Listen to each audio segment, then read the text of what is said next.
Hello, hello. Is this working? Are there people here? Hey. My sound on? I think it is. Cool. Oh, there's a chat. Hey. Hey, Nadine. Hey, Lauren. How's it going? Can you guys hear me? Yes? No? Yes, you can hear me. Sweet. It's so weird not to be able to like see people and talk to people. I'm just gonna give like a minute or two for people to hop on. Oh wow, there's already 23 people.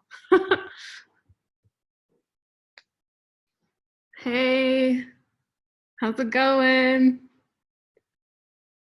Nina, hi. What's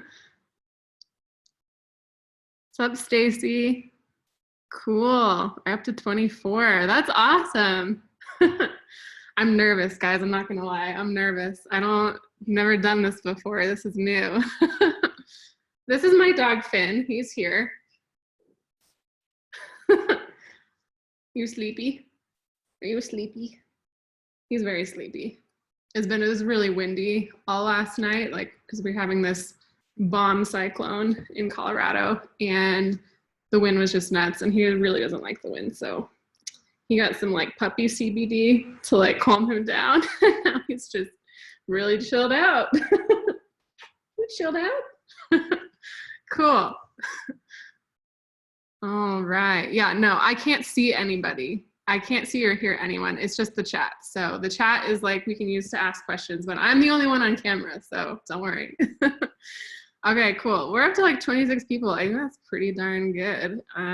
So we'll just go ahead and start. And if people didn't get the chance to jump in now, then we can, we'll be recording this. You can watch it later. So let's go ahead and jump right in. I'm excited. So I have some notes over here. So if I'm looking over this way, it's because my notes. So, okay, sweet. This was so fun. Like, I can't believe I didn't do this earlier because I just thought it was incredibly fun to go through all of your guys' websites and, you know, fill out your contact forms and then to get the inquiries back. It was a really, really fun exercise. So thank you guys for helping me out with that. Sorry, hold on one second. There's someone calling me and I need to turn my phone on silent. Sorry, guys. Give me 1 second. I will get the hang of this eventually. I figured the first time is gonna be a little bit different. So hopefully that we work that out. Cool. Okay, so all right, give me just 1 second, guys. Perfect.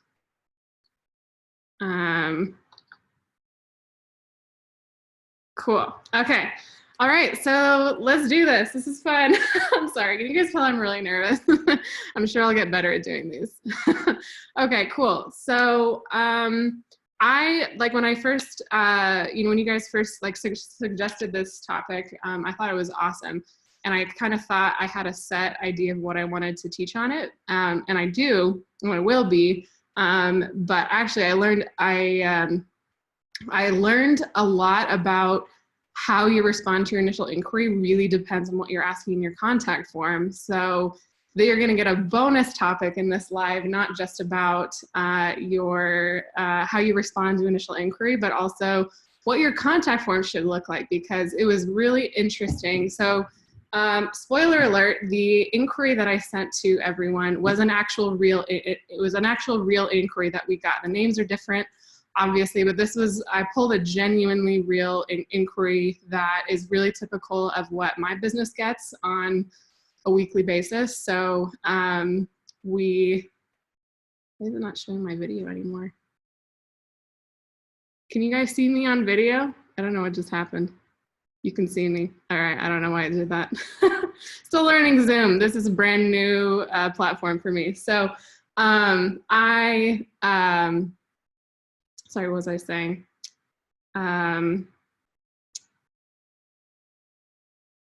Yes, your initial inquiry. Yes, thank you. Contact form. Thanks, Lauren. Your initial inquiry and how you're able to respond to it, and how I realized like the forms that we have on our contact form are really strategic. And I want to explain also that part, because that really affects the type of responses you're able to give people based on what you're asking them, because they can only give you the information that you ask them. And that's super important. So I'm going to get into initial inquiry emails, I promise, but I want to back up a second and talk about contact forms first, because this was really, really fascinating to me, going through all of y'all's contact forms. So I went through like 70 websites this week, which was really cool. It was really cool to see all your guys' sites and what you all are doing and what you all are up to. And I learned like a ton about, you know, I have set up our contact form in a very strategic way, based on kind of my marketing knowledge and my background. You know what? I feel like I should probably tell you guys a little bit about me first, because I'm guessing maybe you don't really know that much. We're all new, we're all friends, new friends. I mean, we've been hanging out in this group for a while, but maybe that would be a good place to start here. So, hi, I'm Maddie. This is my dog, Finn. He is a mini golden doodle and he's very sleepy. I am an adventure wedding photographer based out of Colorado, and I have been photographing exclusively elopements for the last several years. That's totally my passion and my specialty.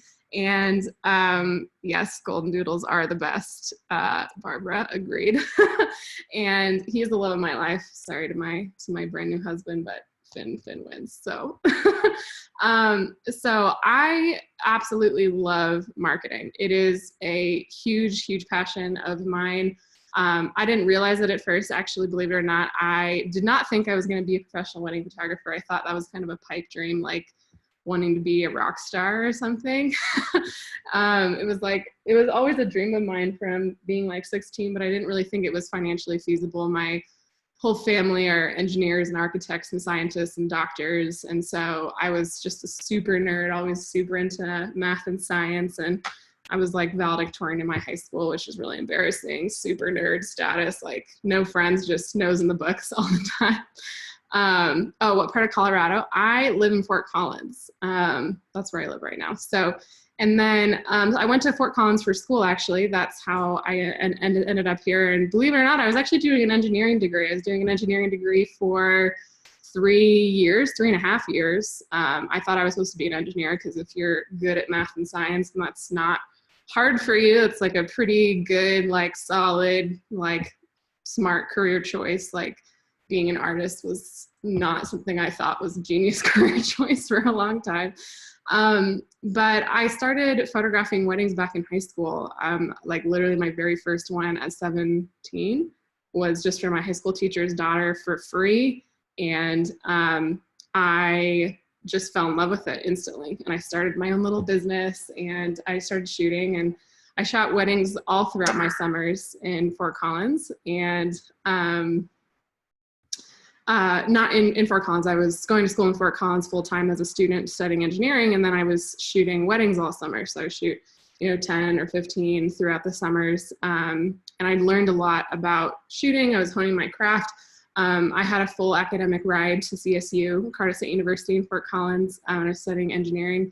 Like I said, total nerd.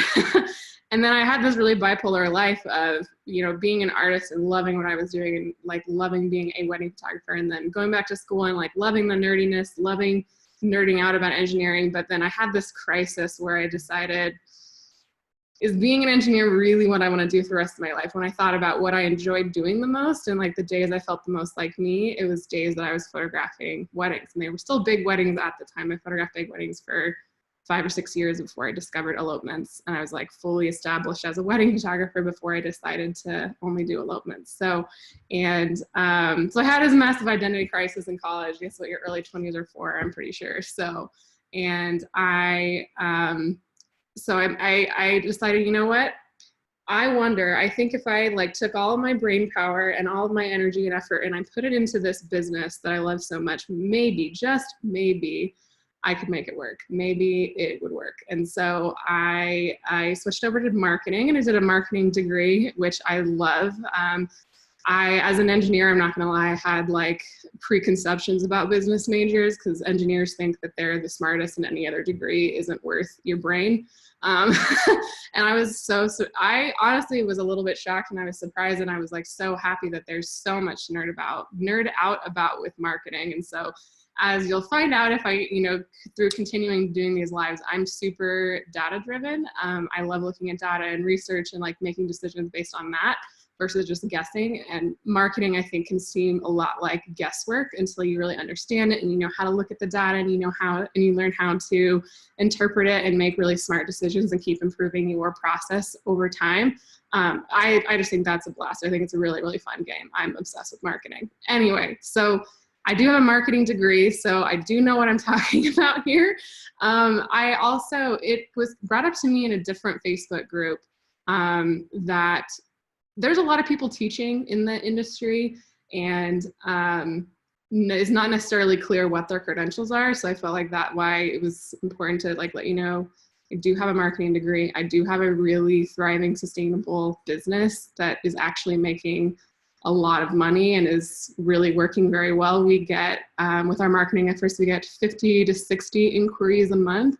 Our revenue last year was over $400,000. We photographed 90 elopements last year at an average of, I think our average last year was like 5,800 and ours this year is 68 or 7,000 average booking. So, and that's all elopements and intimate weddings, which I call elopements is the same thing anyway.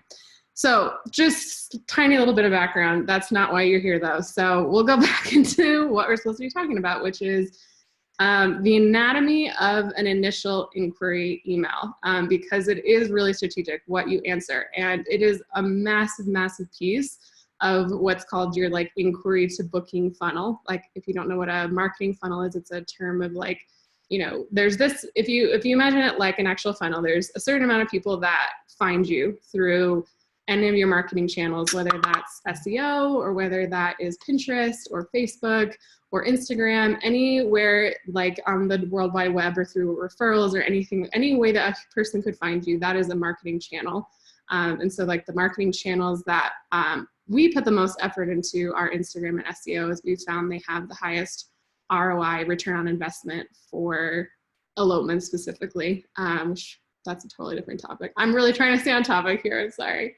A certain amount of people find you, a certain amount of people will end up on your site, look at a couple of pages, a certain amount of those people might end up on your contact page, a certain amount of those people will start to fill out your form, a certain amount of those will finish the form and hit submit, and then you'll have this inquiry, and then a certain amount of people will reply, a certain amount of people won't, and then through talking to you or whatever your process is from inquiry to booking, that can really drastically determine your overall, like how many, your top line for the whole year, your revenue, how many bookings you have, what those bookings look like, are they fulfilling, and were you excited about? That is really determined by stuff way up here. So this whole process of how wide your funnel is and how efficient you are leading as many people as possible through each step of the funnel, because it does get narrower. And so if you have a goal for the amount of bookings that you want to have, it's important to look at all of the different steps, not just, okay, I need to have better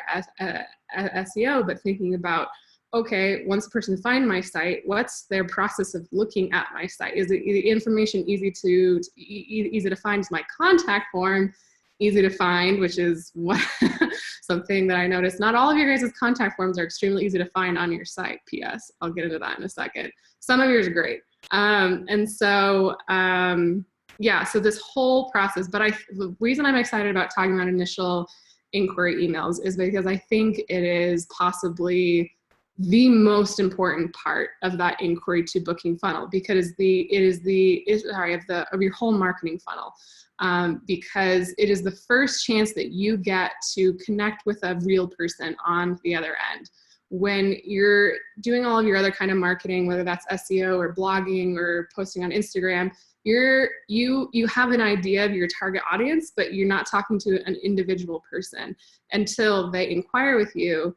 And then you get a chance to talk to them individually and customize what you're saying and tailor it specifically to them so that they feel this like personal connection with you. So that's like the overall point of that initial inquiry email. And it's so important because it's that they, you know, went outside of the box. They took the effort, the time out of their day to fill out your contact form, and what you respond back to them, I think, is one of the most important make or breaks in the whole process, and it can dramatically affect your booking rate. And so I've, you know, learned a lot of this over time in the last 10 years of being a wedding photographer, the most effective way to apply to initial inquiries. And then secondly, through, you know, my marketing background and research and data, because I love data and graphs and charts and things. So, okay, cool. I'm going to pause occasionally to look at questions. I don't see any right now, but let me know if you have any questions as I'm going through this. Okay, so contact forms. This is exciting. And I do have a bunch of screenshots and stuff to show you, and I'm going to show you my actual inquiry template. I put it in a Google Doc and you can look at it. Please do not copy paste it, but I know y'all are smarter than that, so I'm giving it to you. Anyway, the whole point of this is that, anyway, I'll back up. Okay, so let's see here.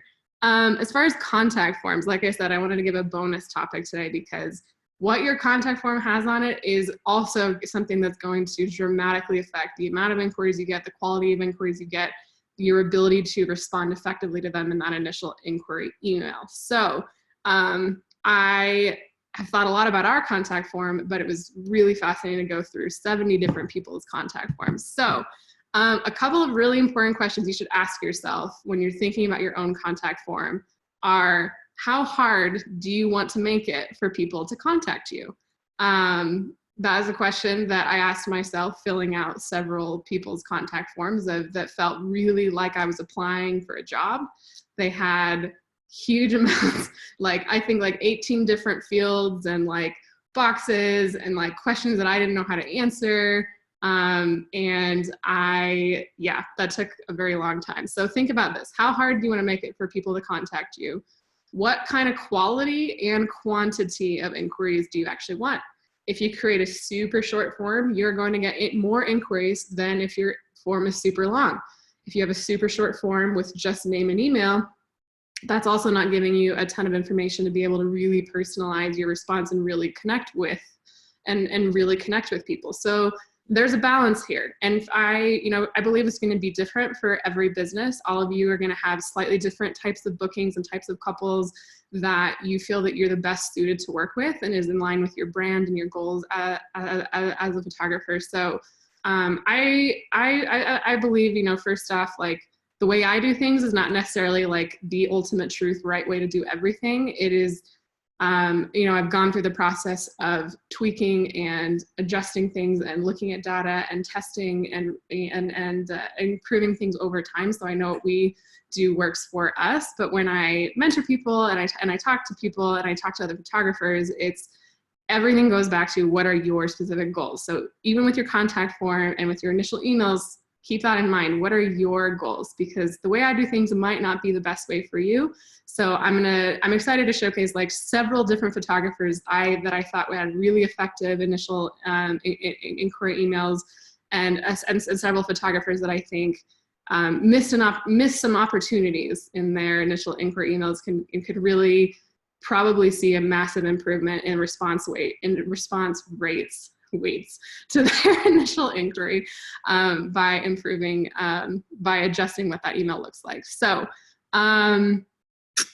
there were multiple, so going back to your site, number one, make your contact form extremely easy to find. I saw 3 different photographer websites that I clicked on that did not have the contact, like contact, say, hey, connect, whatever. It was nothing related to me contacting them in their main navigation. In my opinion, the entire point of a website is to get someone to contact you. And if your contact form is not easy to find, that is a real missed opportunity, because you can be working super hard and getting all this traffic to your site, and people are not going to wait or like look around and like scour your whole site trying to find a contact form. 2 important things to think about is more than half the people viewing your website these days are looking at it on a phone. They're probably on the go, you know, they're not necessarily sitting down in front of their computer wedding planning. Some of them might be, but you know, think about this, like I'm rushing, I'm between errands, I'm on my phone, I'm like, oh yeah, there was that photographer that I liked, I want to contact them.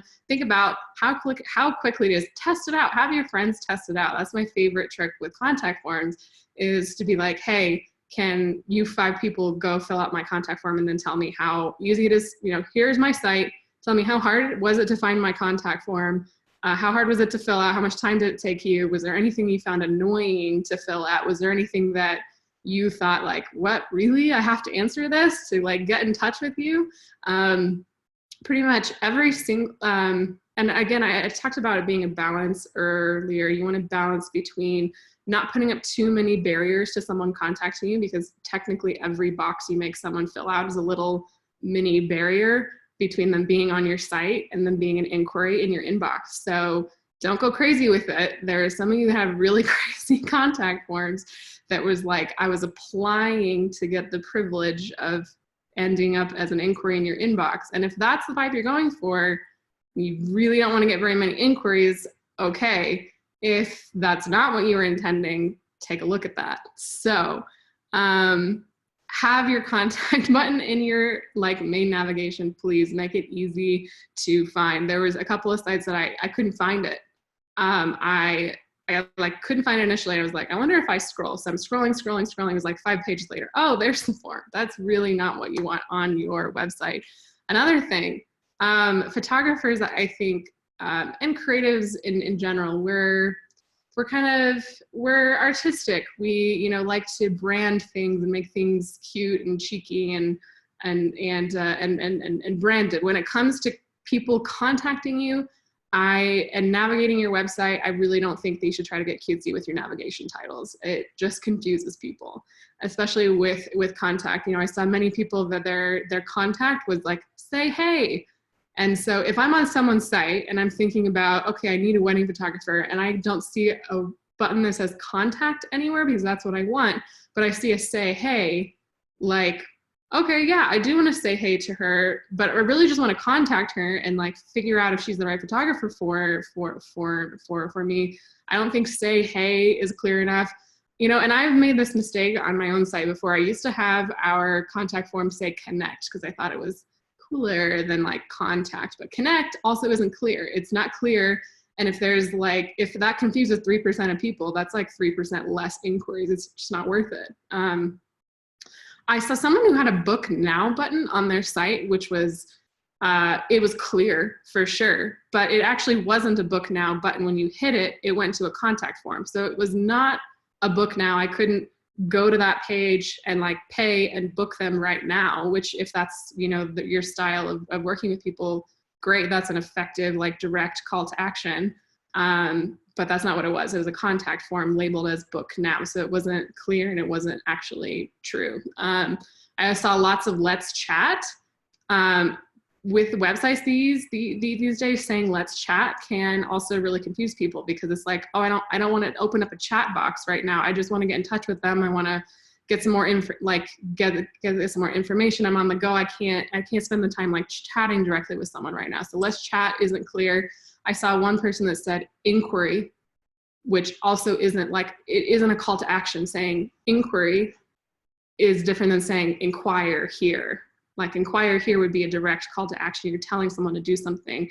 Labeling it inquiry isn't necessarily clear what you want me to do. When it comes to websites, when it comes to your, you know, communicating with couples, you need to make it so clear, what do you want them to do? It should be completely dummy proof. There should be no question in anyone's mind whatsoever how to contact you and what that means. And so say hey, say hello. I think those are cute, but I honestly think they're doing you a disservice if that's how you're labeling your contact form, because it just isn't clear. Use with main website navigation, you want to make it as easy as possible for people to find the information they're looking for, and especially so incredibly easy for them to contact you. That's like the next step of the funnel. If you're anything that is keeping them from doing that is going to affect the amount of inquiries that you're getting in your inbox.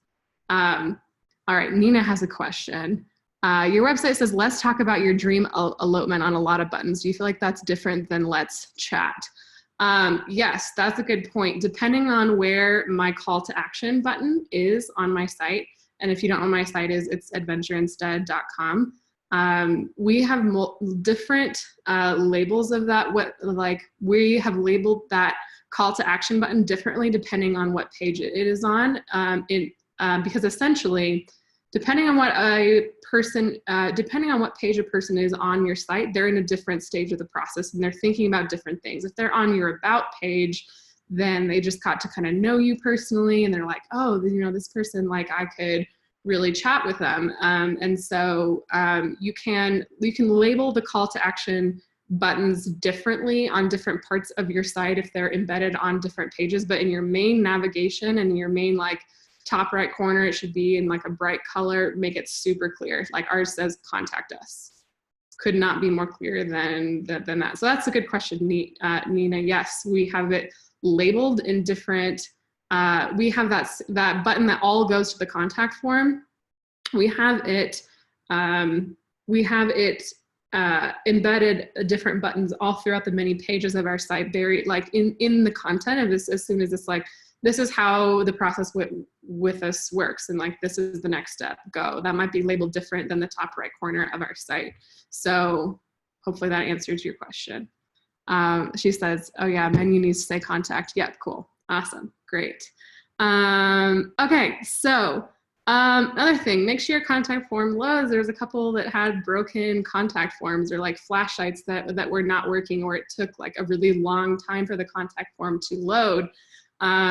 Statistically, people have really low attention spans when it comes to websites, especially stuff loading. They'll just click away and that's a bounce and you lost it. Like you had them, they were almost there. And because your form wasn't loading, they bounced. Like what a bummer that would be.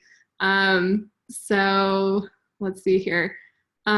Make it really clear. Make it really clear that your contact page is in fact a contact page. I was on several pages where I clicked contact in the main navigation. The first thing that I see is a whole bunch of blog posts, which great, cool, but that's not what I was looking for. I hit the contact button and you had a whole bunch of blog posts before I even got to the contact form. I was on one person's page that I had to scroll like through about 5 different like full folds of information, more like about me, more XYZ, more a whole bunch of stuff before I found a contact form. And I would really, you know, and you could test this and look at this if this is your site by using a plugin called Hotjar, which you can for free like record how people visit and then navigate through your site and what they do. Super interesting.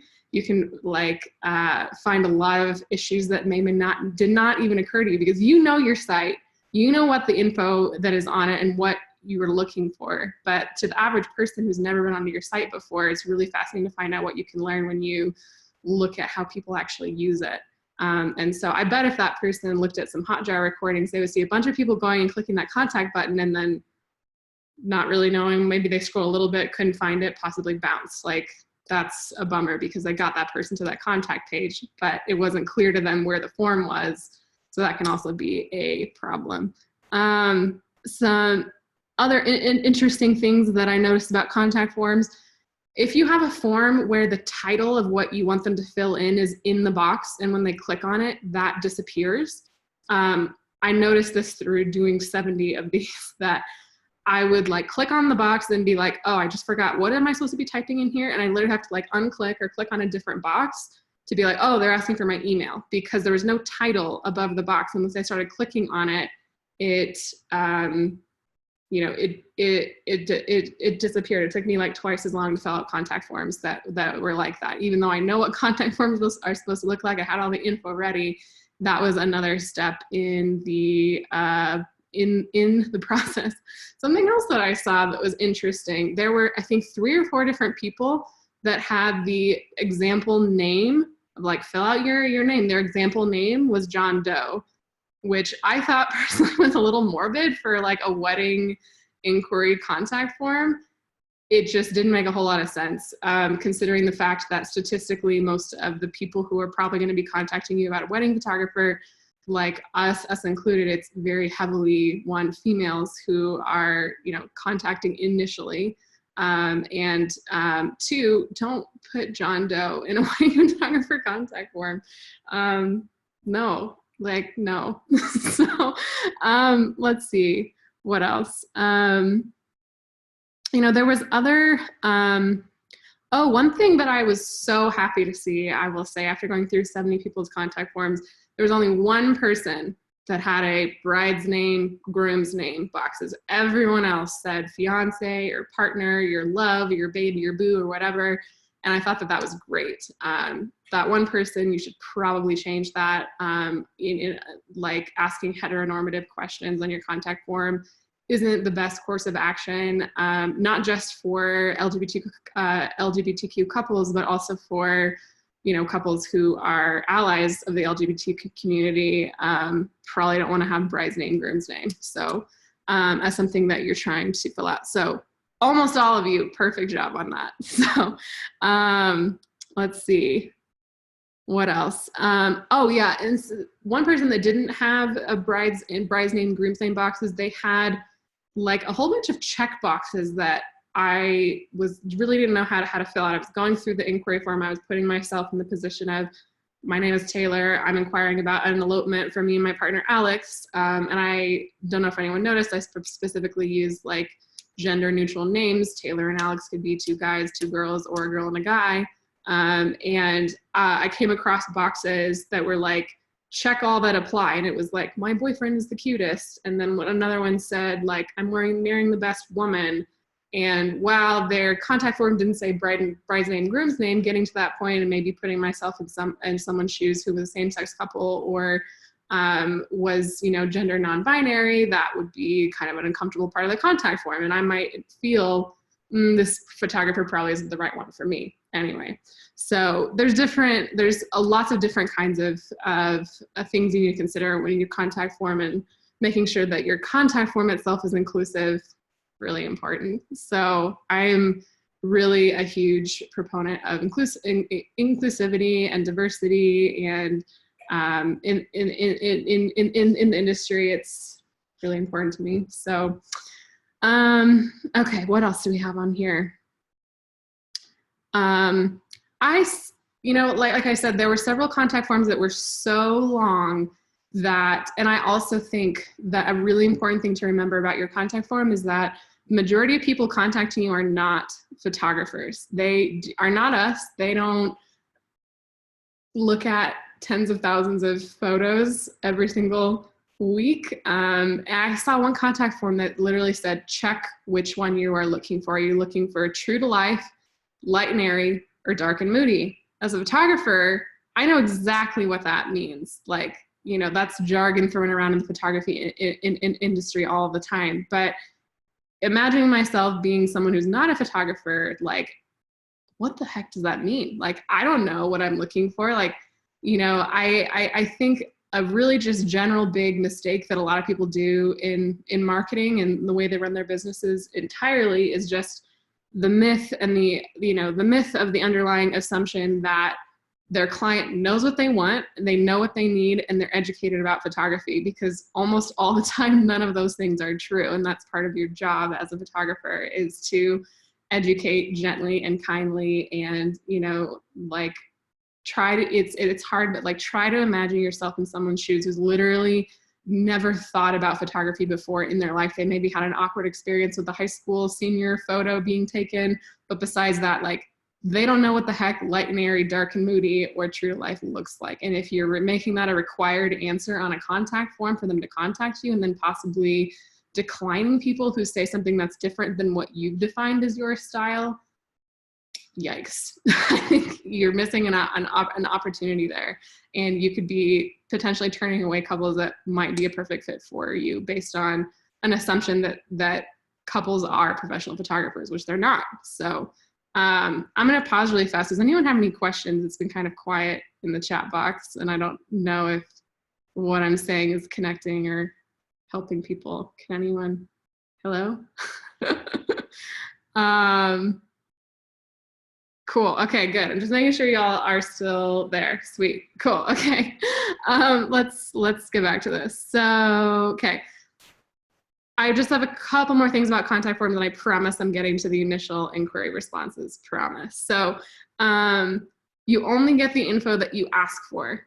It seems really simple, but it's it's not. Like there were a lot of people's contact forms that are literally just asking for name, date, email, or they'll say like name, email, message. And you're expecting your couple to give you all, to know what information do you need to figure out if you're a good fit for them, like enough personal information for you to be able to connect with them and personalize your first initial inquiry email. Like I found couples don't even know what questions they're supposed to be asking or what things should even be on their mind. And so you are the professional. You know what you need. You know what questions that they should be asking, what things that they should be thinking about at that stage. And so don't make your couples do more work on your contact form. Like, don't make them do too much work. Like, you do the work. Put like what you need in your contact form. Saves a whole bunch of back and forth emailing later, just delaying the process of them potentially booking you. So there were a lot of people that didn't ask for a phone number in an initial inquiry. I really think it's important to get 2 forms of contact information from people. People type in the wrong email address all the time. And if you don't have at least another form of contact information, either an email address from a partner, or I'd prefer just getting a phone number from that initial person point of contact. Like someone would have inquired with you and they're just sitting there waiting in their inbox. And because you have the wrong email and don't have any other contact information for them, like that is a huge bummer on both of your guys' parts. So ask for a phone number, but don't ask for it in multiple boxes. You know, the like 3, 4, it takes literally 3 times as long to fill out. And I know because I did it 70 times, like just put it all in one box, way easier. On our contact form, we ask what's the best time to call. And that's really important because in our funnel, it's like the whole point of our site is to get someone to contact us. And the whole point of every email that we engage with them after that is for them to get on the phone with us. The phone call is, I think, the most magical, crucial part of our entire inquiry to booking process, which is totally a separate topic, but I love phone calls. And I think that they are the absolute key to why we've been able to book what we have booked and have the business that we do is based on the phone call. So ask for a phone number. I really encourage that. So again, don't ask too many questions. Like really think about, do you absolutely need this information? And think about every single field on your form, people being less and less and less likely to fill it out. Like there was a couple of contact forms that I hit contact, went to that contact page and I was like, oh, overwhelmed. Like it stressed me out looking at this contact form being like, oh, I have to fill this out to contact this person. And you don't want someone to feel that way about your contact form. You don't want them to be like, oh God, I don't have time for this right now. I'm like on the run, I'm on my phone. Like, yeah, I wanted to contact this photographer, but I didn't want to fill out an application. I just want some more information. Why is this so difficult? I'm just going to run in the store and I will do it later. Will I do it later? Will I forget? Will they contact someone else who has a shorter contact form? I don't know. So think about that. Don't ask too many questions. Don't ask annoying questions. Like, what do I mean by an annoying question? Like a question that it's just, it's unfair to expect a couple at that point to really have totally figured out. Like for me personally, sorry. For me personally, I think the budget question is an interesting one, and especially for me for elopements because I think that having a couple write down a budget could potentially be a hazard for many different reasons. And again, this is not, what I'm saying is not necessarily true for everyone, but I know this to be true for our business and for like couples eloping, is they have no idea what their budget should be. And I think a lot of people who are wanting to hire a wedding photographer for the first time have no idea what is an acceptable amount of investment in wedding photography. And like the range is just widely varied of what people charge and what people offer, and like the information you get online and what you should pay. It's like so hard to understand and so hard to navigate. And so if you're literally, there was many forms that had a required field of writing in budget, and I couldn't even just type in, I'm not sure. It was like, I had to put a number. It was required in a budget form. Sorry, in their contact form, I had to put in a number of what my budget was. And I was just putting myself in the shoes of someone who was just in an initial stage, searching, trying to figure it out, wanting to like learn more and being like, I don't know what my budget is. Like, I don't know what I need. I don't know what I want. And again, I think that that is like an annoying question to ask someone who's just in the beginning stages. And, you know, potentially if you are, and I also know that the fact that like we ask a question that is similar, but importantly different on our contact form of asking like, how much coverage do you think you might like of your day? And it just gives us like a heartbeat of like where they might be at. But if someone says 2 hours or 1 or 2 hours, like that's not a red flag in my mind at all, even though we don't even offer 1 or 2 hour elopement packages, because I know when I get that person on the phone and communicate the value of why they should have a photographer for 8, 10, 12 hours, 2 days, that it isn't a problem what they initially thought that they wanted.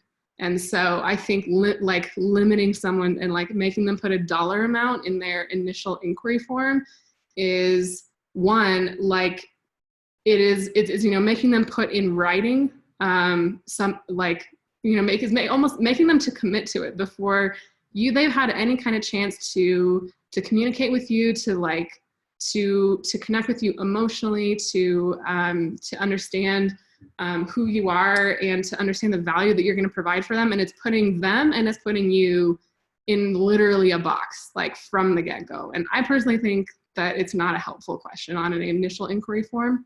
Someone could argue with me about that. That's fine. So, okay, hold on. Lots of questions. Man.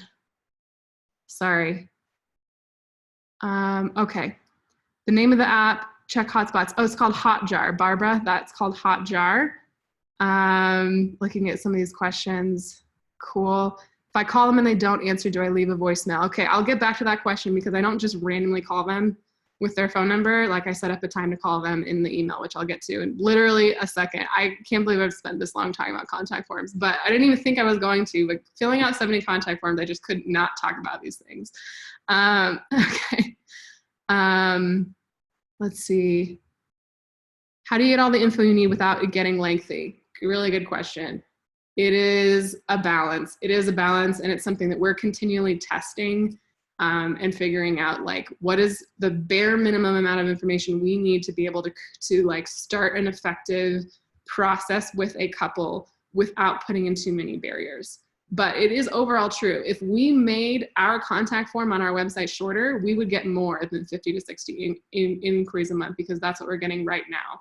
And so when you get to the point where you're getting a huge amount of volume and you actually want to be pre-qualifying people a little bit more before they contact you, that's when you can start kind of asking more questions that are going to be more detailed, that are going to give you a better fit right off the bat, a better gut feel right off the bat, whether they are right, like a perfect fit for you. But if you want to get more inquiries, I can guarantee you, if you have the amount of questions in your contact form, like you would get more inquiries, all else like the same. But again, it's that quantity quality question. Like, do you want more, or do you want like more quality ones, or do you want less? Like, it is a balance. How much time do you want to spend emailing back and forth and getting on the phone with couples? Like, how much time do you have? Do you have an assistant who's helping you? Do you not? These are all questions that you need to work out for yourself, but I will get back to that. I'm just trying to answer these. Let's see. Do you think a drop-down menu of different budgets is better? No, I don't. I think just and maybe this would be different for weddings, but for elopements, I absolutely do not think it would be helpful in the slightest. Like, because it wouldn't matter to me if they said $1,000 or $10,000 on that like initial contact form. Like, I would still like be a guide to them and help them and educate them and probably drastically upsell them from the point that they were at either way. So right now you don't have pricing on your site, starts at average. Just have 2 contact forms. Learn more until email, 2 contact consult form. Sorry, Tamara, I'm not quite understanding your question. If you retype it out, I will take a look at it in a sec. Making certain fields optional. So if they want, they can add more info if they want. Yes. So we have been really careful about what fields are absolutely required versus the ones that if they want to fill it out, they can. That kind of gives you the flexibility of like, the best of both worlds, but still be mindful, even if those fields are optional, just the visual look of a super long form, even if 90% of the fields are optional, still gives that initial like, I don't have time to do this right now. I'm overwhelmed. Well, I can't, maybe I'll do it later. So cool. All right. I need to get back to this because I'm 45 minutes in and I'm not going to even get to initial emails if I don't do this. So I promised you guys initial inquiry stuff. So that is what we are going to do.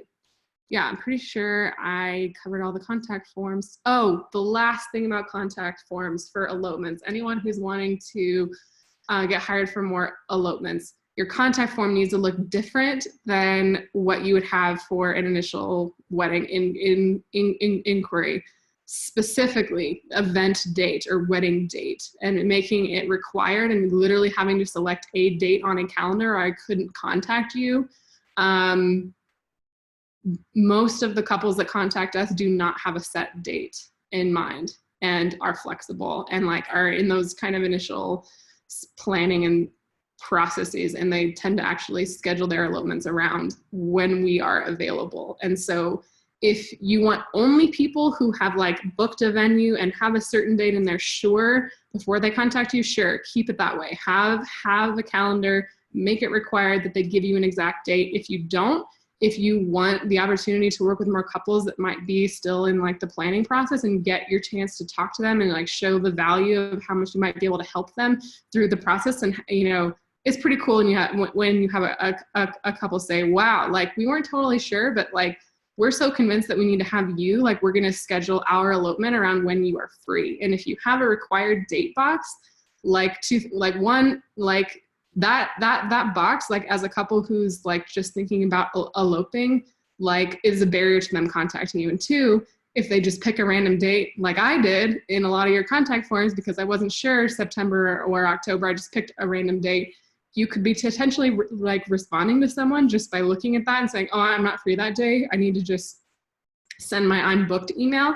You could be missing out on inquiries that like a couple would have actually been willing to be flexible for you. So check, you know, think about that. There was a lot of people with like required date boxes of like year, month, day. And I really recommend against that if you're wanting to book elopements, because that's not the stage that most couples who are looking for an elopement photographer are in. They haven't picked a date or necessarily even a location.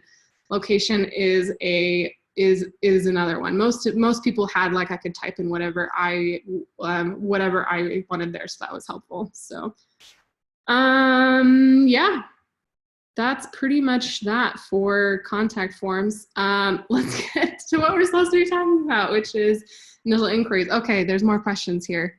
Okay, it looks like you guys are talking to each other. Cool. I'll get back to that. If it doesn't get answered, let me know.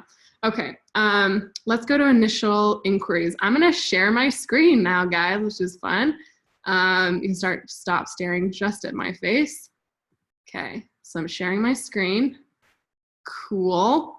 Let's check out what some people had for their initial inquiry emails. So I've redacted all of the names, so nobody worry. Some of these are really good examples, and some of these examples I think could be improved. So we're just gonna go over them, and I'm just gonna talk about these things. So every one of you, by the way, who did this exercise with me, you all got the exact same inquiry.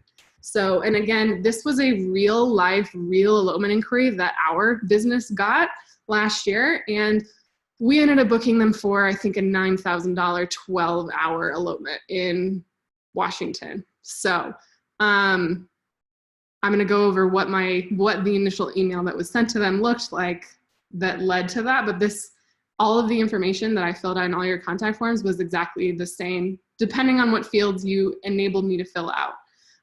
So really quick, this is probably a good place to start. So this is my email. I'll get to that in a second. But this right here was the actual email that we got, except obviously I've changed the names and the contact information, but this is true. So this is the actual inquiry that our business got. So we previously used Dubsado. We're currently changing CRMs, but our contact form on our site automatically puts this information into Dubsado and then sends us an initial inquiry email. Like I think a lot of people that works for Squarespace or WordPress or, you know, other CRMs like Dubsado. So here we go.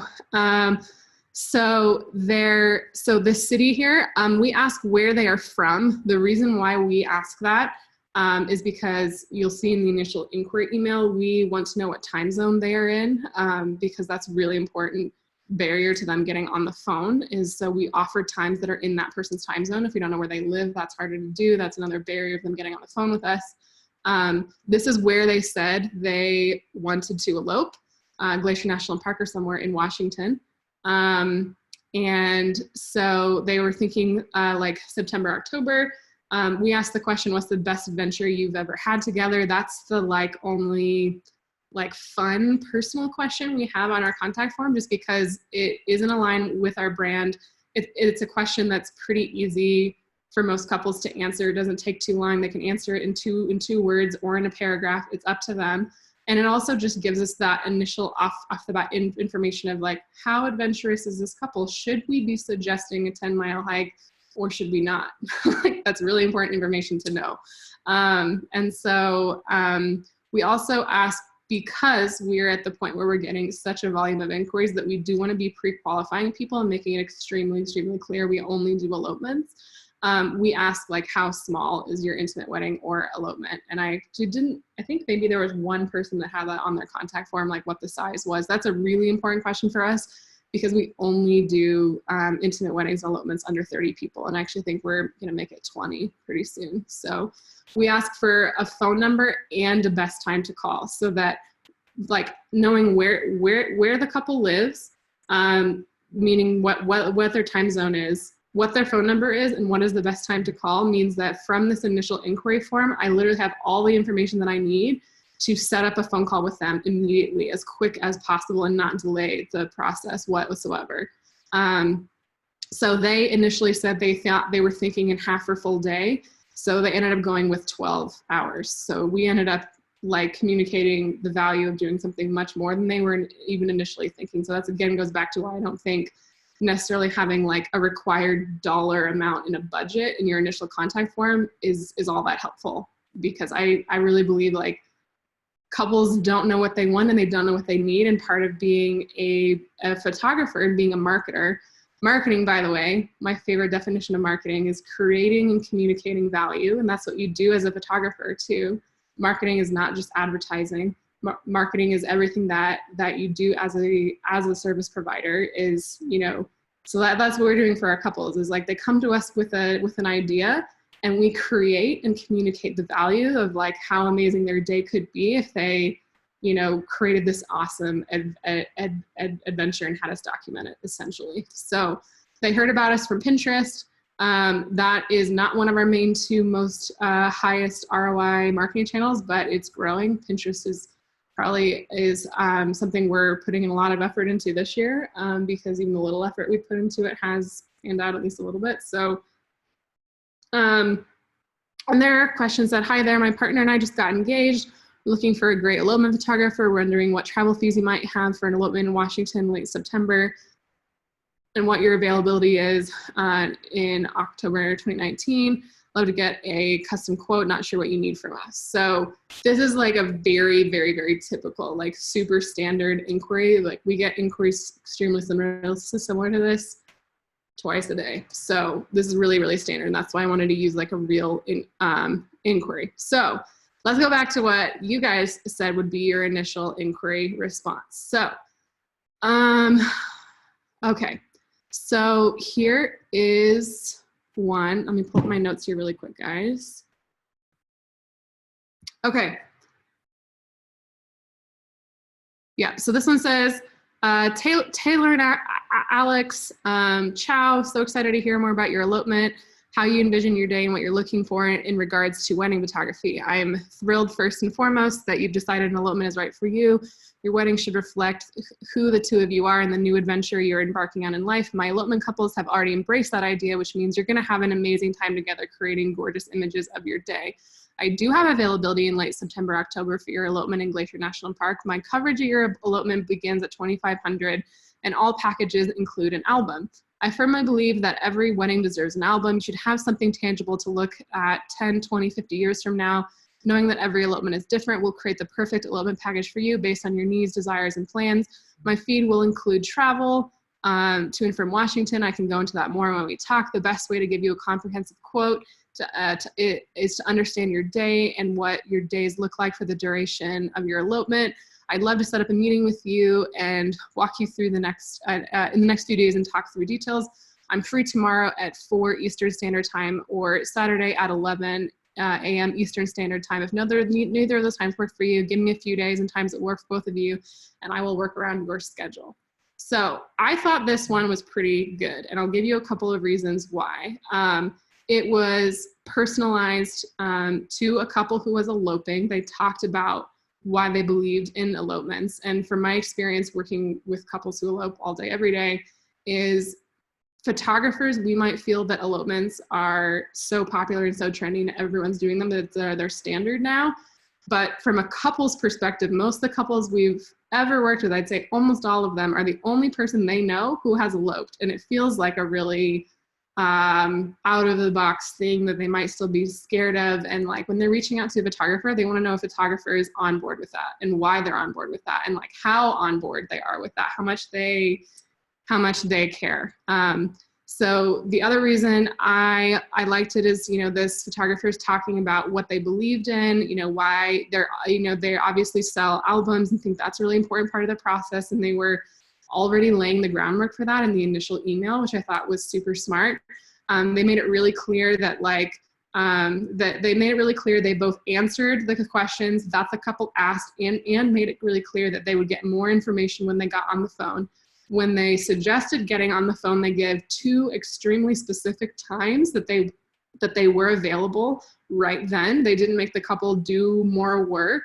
They made it extremely clear, I want to set up a meeting with you. I'm free at these 2 times. Like, let's do this. So I thought this one was actually pretty good.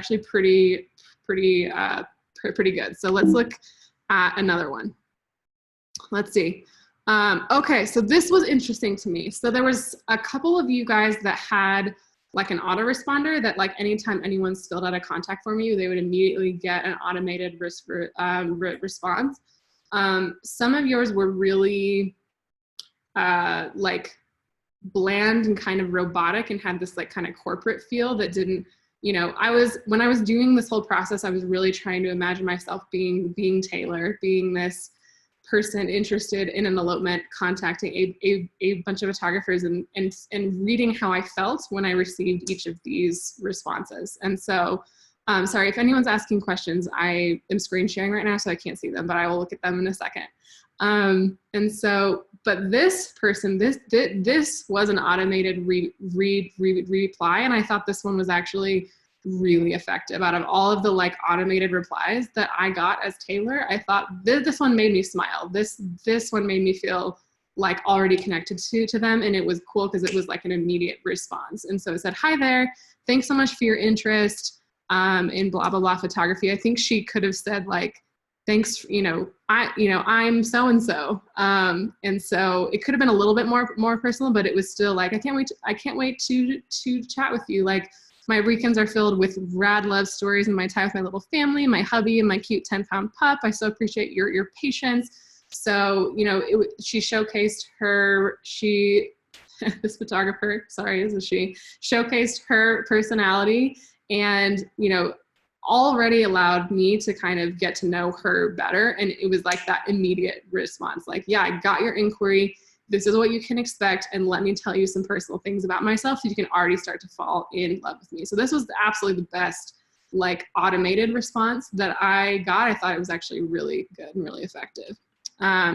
So this is great because this was, I think these are ordered that like all of like the ones I thought were really effective at the top, and the ones that I thought could use some help were at the bottom. So I'm sorry, I'm gonna back up and like do this in a different order. I think it will be more helpful. Okay, so this inquiry, I saw like probably 70 to 75% of the inquiry responses that I got back were pretty similar to this, in the sense of this is all the information that they were giving, and this kind of like temp-like structure was something I saw a lot. And so says, hi, Taylor, thanks so much for reaching out to me about your elopement photography. I do have some availability in October to come out and document your elopement. So right away, that first line, it feels super impersonal, like it could clearly be like a just completely copy and pasted response. It's saying, you know, it's coming across to me and it's making me feel like I can't tell at all if this person is excited, is like the right photographer for me. I have no information to see if like I can build a personal connection with them, if I can trust them, if they're the photographer that I want to invite to one of the most important and intimate like experiences of my life. Like I'm getting none of that from that first line, which is a missed opportunity for sure. So Washington State and Glacier National Park are full of spectacular locations to elope. Is there a specific reason why you're thinking of eloping there? So that also doesn't give me any information about this photographer's experience in those locations, how much they like them, have they ever been there before? Like, are they gonna be able to help me find a location there? And actually asking the question, is there a specific reason why you're thinking of eloping there? To me, that came across as like, wait, do you not think that it's a good location? Like you said it was full of spectacular locations, but you're not asking me the reason. I mean, it's probably because I think they're spectacular, but like asking it in a way of like, is there a specific reason? Almost made me feel kind of guarded and a little bit defensive of like, do I need a specific reason? Did I not pick the right location? Like that, this email definitely did not give me warm fuzzies as Taylor. So, and then it just says, you can find my basic pricing info on my pricing here. Bloop, here's my pricing guide. I'd love to get together with you both for a video chat and we can go over questions, details, specifics. Are both of you available anytime in the next couple of days for a call? Congrats and cheers on your engagement. You know, signed something photography. This, I'm not gonna lie, it's so impersonal and like such a bummer and such a missed opportunity here. Like what I really want to communicate about initial inquiry emails is this email is not any more effective than just having your full pricing listed on your site in a book now button. Like this photographer, like there isn't like they, you know, saying like, here's like essentially this email is just as effective as saying is like, yep, I'm free. Here is my pricing guide. Let me know if you want to talk. Like not personal, not giving me a chance to get to know them. I have no additional information about whether they're the right photographer for me or not. Like you're not making me fall in love with you. You're not making me feel like I can trust you. You're not making me feel like you're the expert that I'm looking for. So I wanted to showcase that because I saw a huge amount of initial inquiry emails that were really similar to this. So I'm going to stop really quick and look at the questions really fast to see what you guys are asking. Let's see.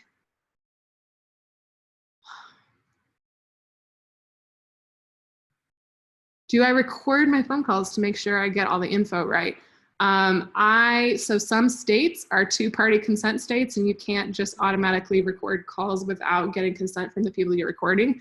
I have occasionally recorded calls for like mentoring, but not as like a habit of every time. Sorry.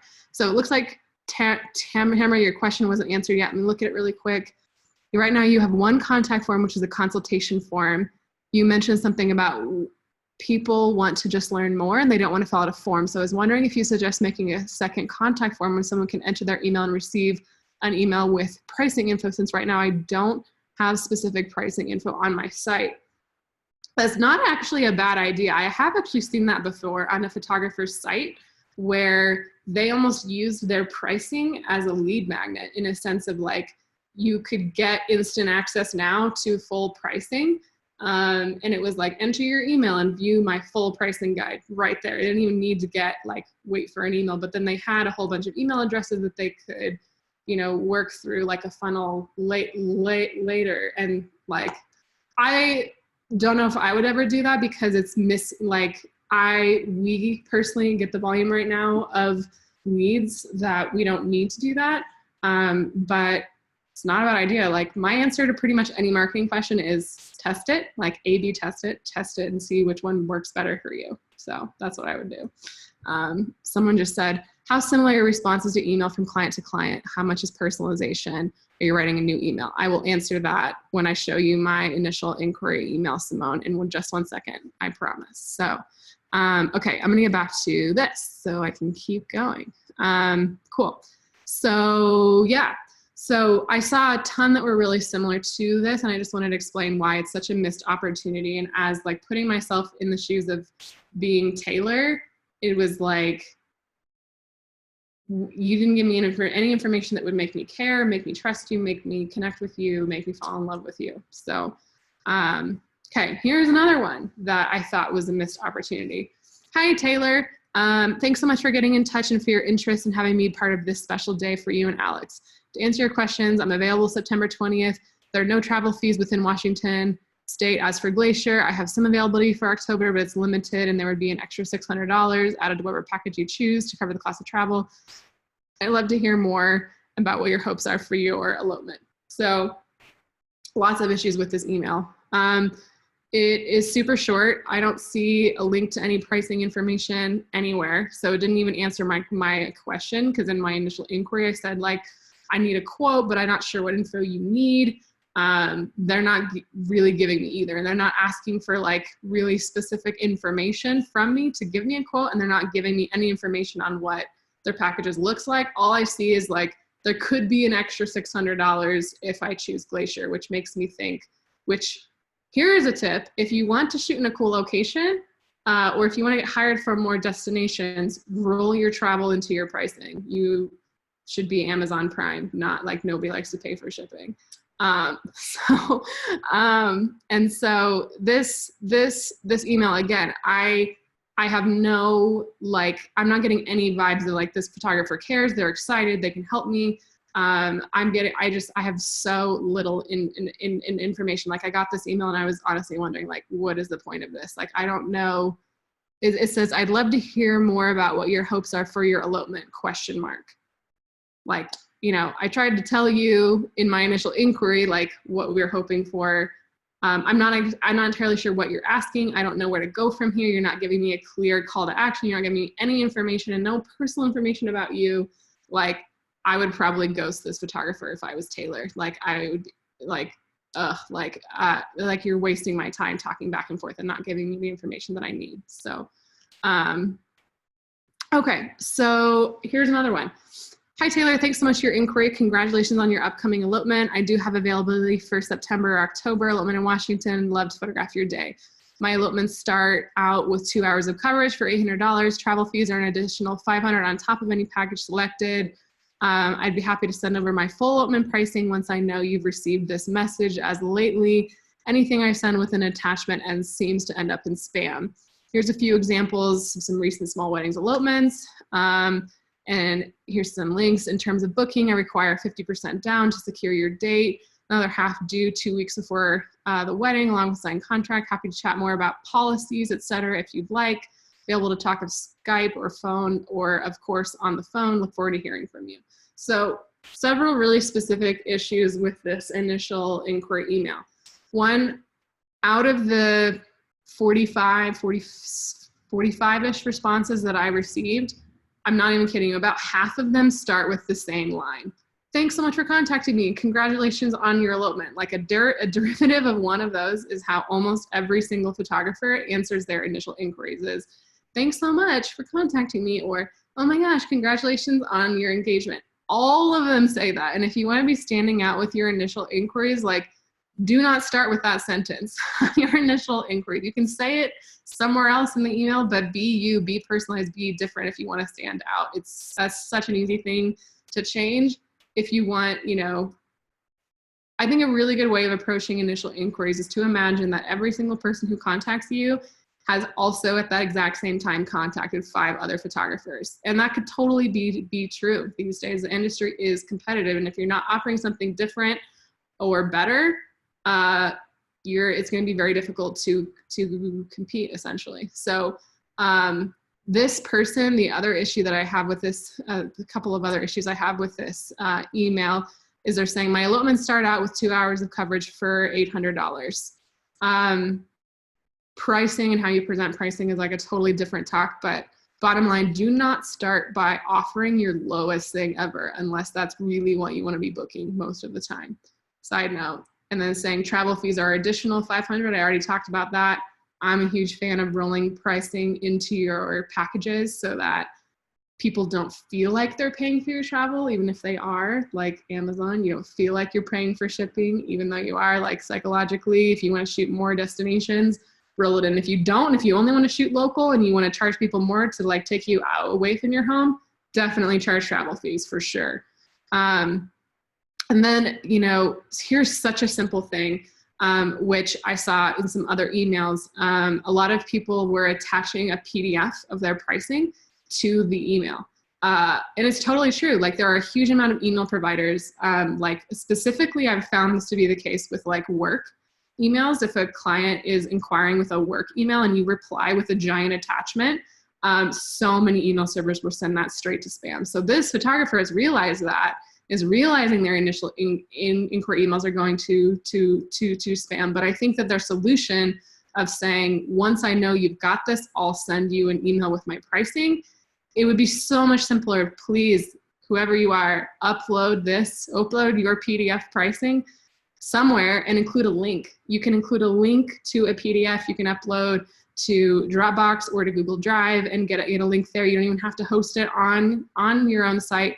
But please, like, this is not the best solution. Like, I'm glad that you realized that your PDFs are going to spam, but this is not doing you or your client any favors to just say my packages start with 2 hours for $800 and then say I can send you more information, because you're setting the expectation right off the bat that they're going to be paying $800 for 2 hours, and that's like the most that they're going to imagine right now, and it's going to be really hard to convince them that you can do more than that later. So I really don't suggest this approach. The other issue is when you get to the end of email, like, I think it's a little aggressive and a little too soon to say, in terms of booking, I require a 50% retainer. And then it says, I'd be happy to chat more about policies. I don't want to chat with you about policies. Like, that sounds really boring. You know, and I'm available to talk on Skype or of course on the phone. Great, I'm glad you're available. There's no clear call to action in this initial inquiry email. I don't know at all what you want me to do with this. Like, you're not asking for a reply. You're not asking me any questions. You like, really, there's a lot of issues with the effectiveness of this initial email. So I really hope that whoever this is, that this helps you, because I can absolutely see where this email would get ghosted a lot. So I'm gonna pause here really quick and check out the chat and see what you guys are thinking about this.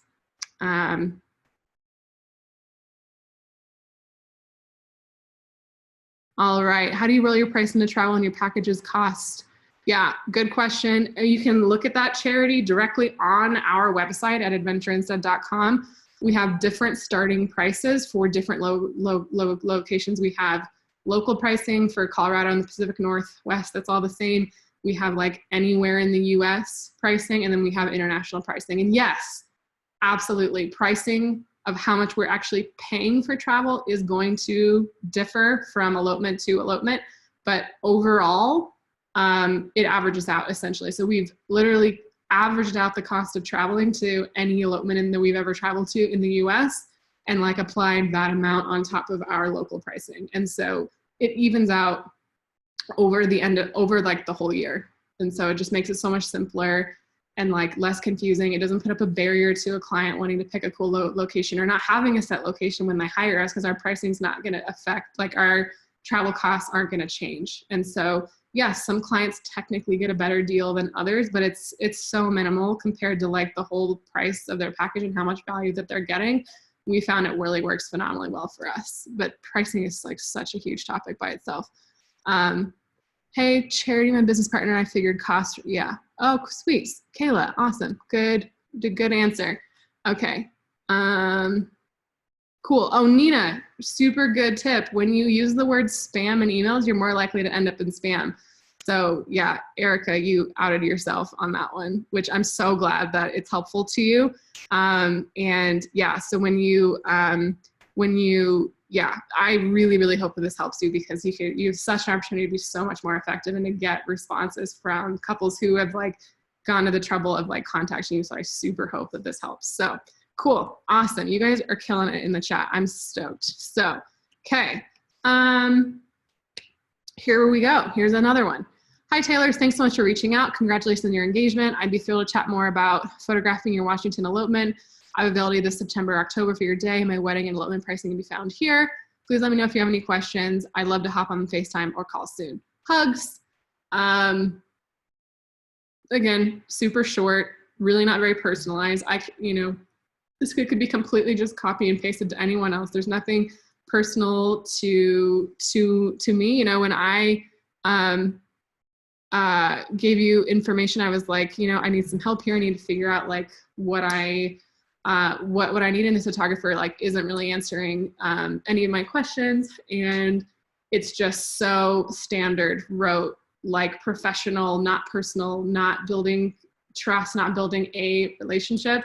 And it's just a huge, huge missed opportunity. Let me pull up my notes here and make sure that I don't have anything else to say about this one.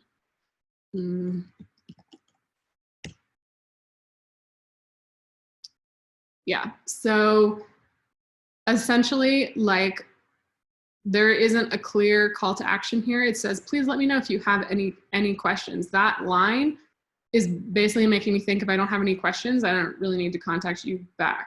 And he says, I'd love to hop on the phone or call soon.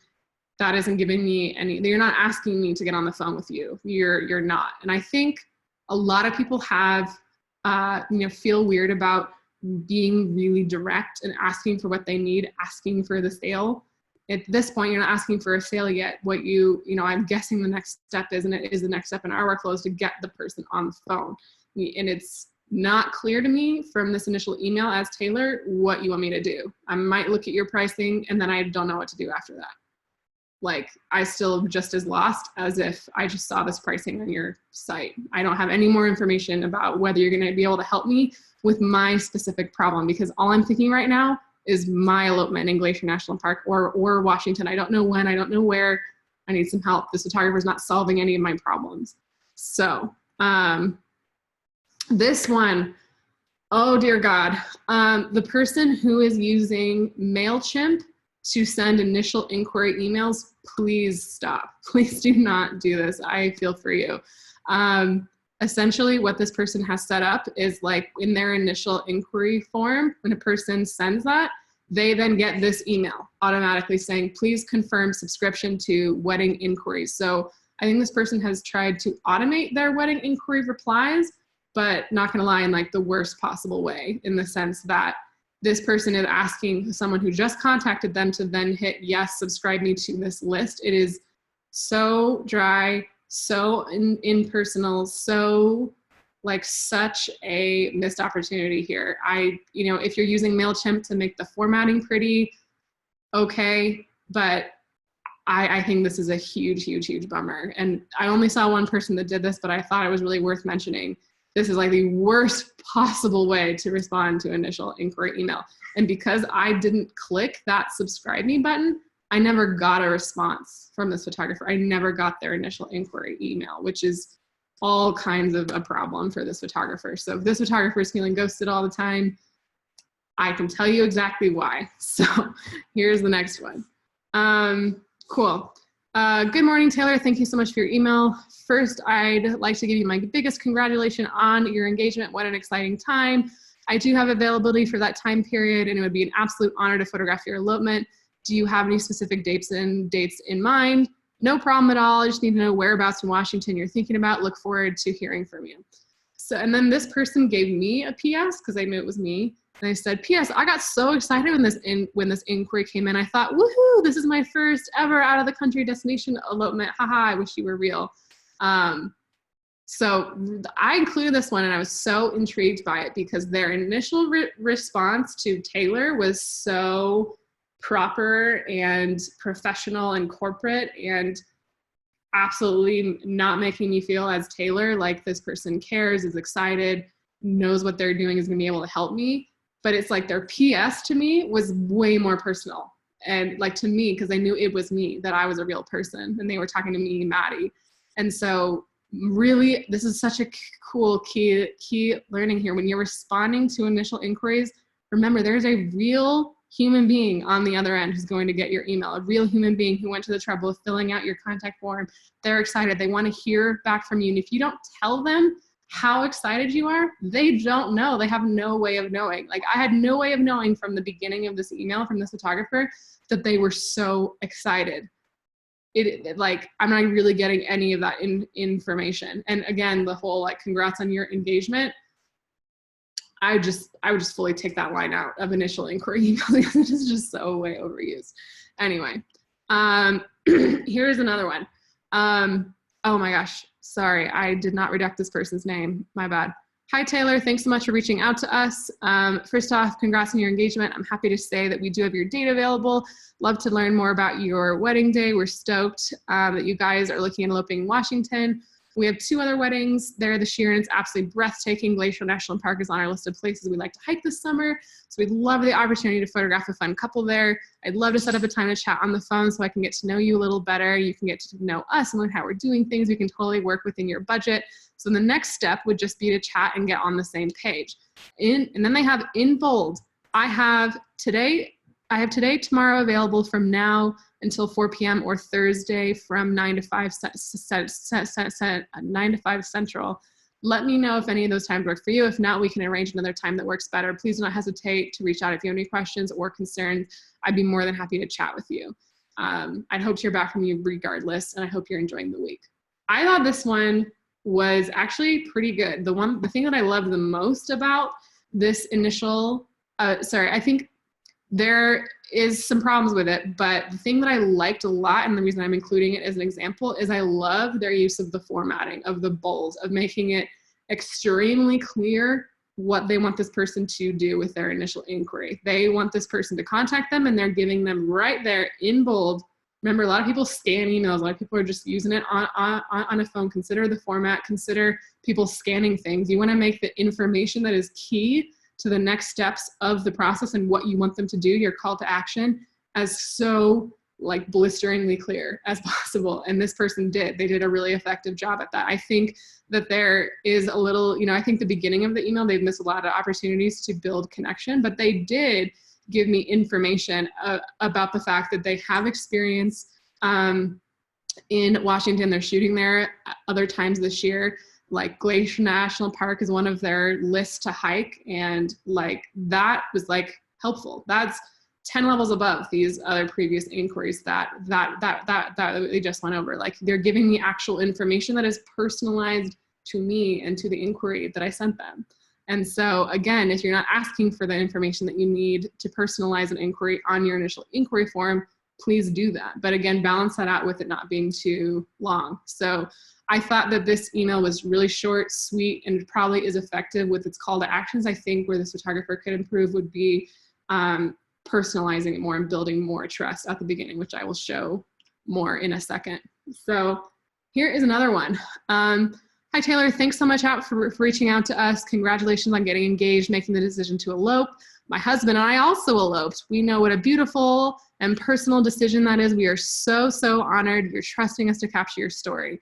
I thought that was a great first line. Again, I think that they can just completely delete like the first 10 words. And so it doesn't sound like the start of every other initial inquiry email, but like this is the first person.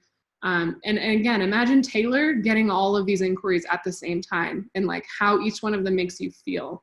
And so from Taylor's perspective, wow, like this is the first person who's talked about eloping, and like they elope too. Wow, this person gets me. I like already trust this person. There's so many beautiful locations in Washington. The Pacific Northwest has so much to offer. Do you two have any specific spots in mind? If not, I'm more than happy to help research and recommend ceremony spots and walk you through the process. This photographer has identified my problem with my indecisiveness, with my not knowing where or when I want to elope, and they are taking the opportunity to guide me and to help me through it, to offer me value and say, hey, I can help you. Like, there's the first photographer in this series to have done that, besides the one I talked at the very beginning. Anyway, so Cool. If you do choose to get married in Glacier National Park, I have lots of information I can provide you, as I have been through the process of getting married in a national park. We got married in Sequoia. This photographer is providing me with really personal information about themselves that I would connect with as a person also eloping and wanting to elope in a national park. They've done a really effective job of making me feel like this is a person who gets me and who I can trust as someone wanting to be hired, as someone looking for an elopement photographer. Our availability for late September and October is limited, but if you choose to elope on a weekday, that frees us up entirely. Our only weekends during those 2 months are booked up. As far as travel fees, there's no travel fees to either location. Genius. We're offering a deal, blah, blah, blah. Awesome. I do have a couple of questions for you. My number is this. I'm available this afternoon, Friday. My question, do you two plan to elope alone? Are you wanting family and friends? Will this be a one-day or multi-day event? Any idea of how much coverage you are looking for? If you don't have all the answers, that's totally fine. During our phone call, I can walk you through the pros and cons, recommend the hours that you need. We can discuss prices. I'm here to make this process as easy as possible for you. I loved this email. I thought it was great. It was very effective, sharing personal information, solving all of the problems that I had and didn't even know that I had. The issue that I have with this email, and I think where this photographer can improve, is the format. If you can see how I'm even struggling to read it right now, it's just like a one wall of text. And that's why I wanted to share screenshots here, because formatting in initial inquiry emails matters. If this person broke it up into better paragraphs, bolded the part of like, I want to talk to you, and had like bullet points of the questions that they were asking, I think it would be so much more clear and easy to read, and someone even scanning it could see exactly what the photographer was asking for the next step. So overall, much, much better. Like, this is probably in the top 10 or 8 inquiries that I received back as Taylor that made me feel the most like comfortable and like secure, and like this photographer was trustworthy and was going to be able to help me. I think this person could really be helped with some formatting. Cool. So here is another one. Hey there, Taylor. Thanks so much for reaching out on your, and congratulations on your engagement. Like I said, that sentence, just take it off. Like, start with something else, please. Anyone who has that sentence at the beginning of their initial inquiries, just stop sending it. I'm so excited that you decided to elope. You could just start with that. I'm sure you're gonna have the most beautiful day. Great news, I have some availability. Here's some packages with my pricing. I'm sorry, I'm trying to skim here because we're getting late on time. Let's see, what do I want to say about this one? Yeah, cool. So here's my packages. Please let me know if, here it is. Here's my tweak with this one. Please let me know if you have any questions after reviewing this information. I know you mentioned a custom quote, so please let me know if none of these packages fit your needs. I'm more than happy to discuss what you're looking for further. I'm always available to hop on FaceTime. If you'd like to set that up, please just let me know when you are available. Not horrible, not incredibly personal, not solving a ton of my problems. I think my main tweak with this one is there's still really not a clear call to action here. Like, let me know if you have questions after reviewing. Like, it's so much more effective to just ask. Like if the next step in your normal process with a couple is to get on the phone, make that incredibly clear in your initial inquiry. There is not a clear call to action on this one. I remember that my main question, my main issue with this one, in addition to all the other things that I've kind of already gone over, is, again, you see the attached PDF. If you're attaching PDFs for your initial inquiries and you're wondering why you're getting ghosted, very likely a lot of your stuff is ending up in spam. And the problem with that is it can be a downward spiral, as if enough of your emails end up in spam. Email servers are going to start thinking that your email address is a spammer email address and will just keep sending them to spam. And there's nothing that you can do to fix it. You have to get a brand new email. So that was my main tweak with this one. Sorry, I'm going to start powering through these guys to make sure that we don't run out of time. I'm going to check the chat box really quick because I want to show you my template, which is ready to go. So, okay, cool.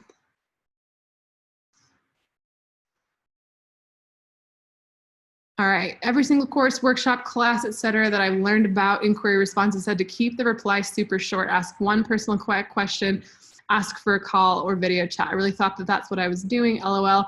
I don't know how I can sound super excited, stand out when I don't really have any personal info from the couple in their inquiry. They don't sound excited to work with me, and in this case, I've never been to Washington or Glacier. How can I reply better? Really good question, Andrea. There is some debate on what the length of an initial inquiry email should be. And when I show you guys mine, and when I also show you some of the ones that I felt were the most effective, they are more on the longer side. And I think that it's because specifically for elopement photography, the personal connection and developing that relationship is so important with this initial inquiry that an extremely short, sterile, here's my pricing, one personal question for you, let's jump on the phone, is going to feel like a little bit too not too aggressive. That's not the right word.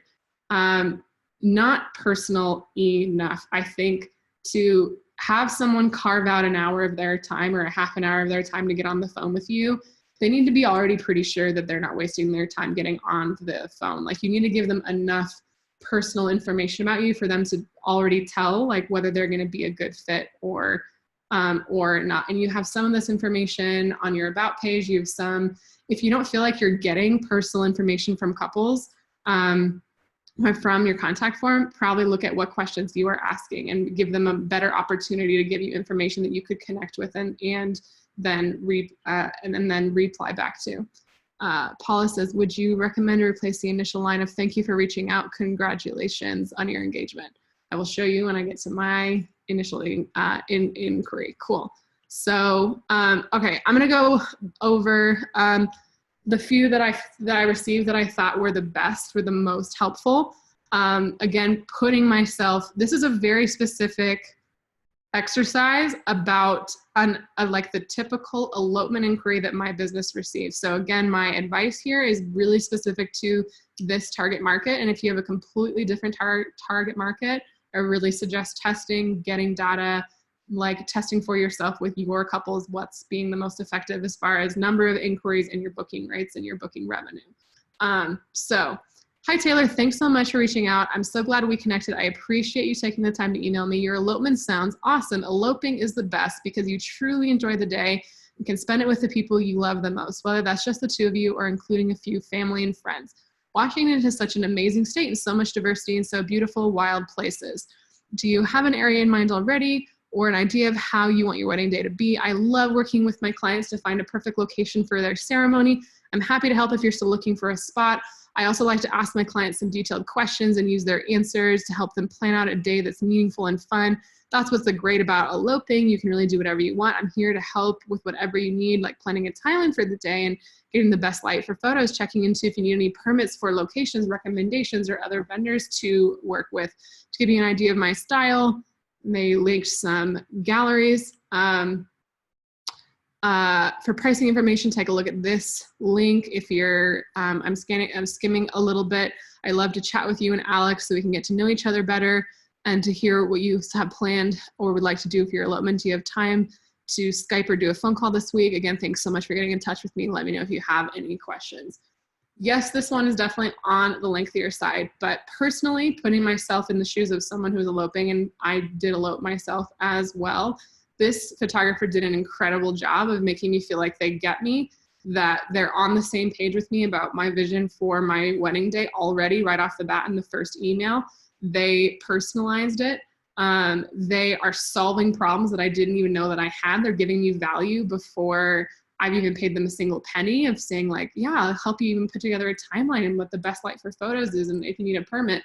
That could have never even crossed my mind before. And this photographer is giving me all of this information and making it so clear, like, wow, I need this person. I didn't even think about those questions to ask. They're helping me and guiding me in a way that I didn't even know that I needed. And I was very, very impressed. Getting this email as Taylor, I was like, yeah, wow, this is 10 levels above the photographers who are just sending me a link to pricing and saying they are available. This photographer is convincing me that they actually have the expertise and the skills and the ability to help me like decide where to elope and figure out logistics that I don't even know that I need because I've never eloped before. And so I think this person did a really good job. And again, this exercise, I want to be really clear again. I know this photographer is an elopement photographer. They do have like experience in this area, and they do enjoy like the planning and helping couples through that part. And so if that's not you, if you're not interested in doing elopements, then again, what I'm teaching here may not be exactly the right choice for you. So cool. Hi, Taylor and Alex. Both Glacier National Park and Washington are such great locations. Glacier National Park is a personal favorite of mine. I've been going there at least once a year for the past 8 years. Have you guys ever been? I know all the cool little spots, what to expect with the weather, and the best times of year. I have to say that October in Glacier is gorgeous. That mountain pass on the Going to the Sun Road will still be open, and the fall colors on both the trees and the undergrowth is stunning. What I loved about this email is that this person, like using their own experience in Glacier National Park, but even if they didn't, spending 20 minutes of doing some research on like what roads might be open, what like when the fall colors happen, that stuff you can figure out even not having ever been to Glacier before. But this person took the effort of like giving me value and giving me information and already helping me before I've even paid the money. And that makes me so, there's this principle of reciprocity. If anyone knows what that means, it's like if you give someone something, if you help someone out before they've even given you any money, they like psychologically feel indebted to you. They feel like, oh wow, like that was so helpful. Like I received this value. I feel like I need to give something in return. I'm a huge fan of being very generous with your expertise and with information for couples. Don't give out your secret locations or plan out an entire timeline before you have a contract with them. That's not what I'm saying. I'm saying the little things like this in this initial inquiry email, like put this photographer in my mind like 10 levels above almost everyone else who contacted, because they're giving me very useful information that's already going to help me pick when and where I want to elope, like from just an inquiry form. It was so helpful. I'm not as familiar with Washington, but I have some great friends in that area that can help with location scouting. If you want to elope in the North Cascades with views of Mount Baker, this could be really fun.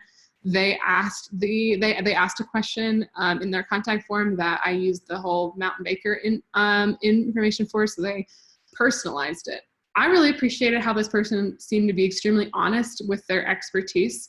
And, you know, I think the initial inquiry should really be approached similar to a first date, not a job interview. And like being honest, being vulnerable, like saying like, this is exactly what I feel like the best suited to help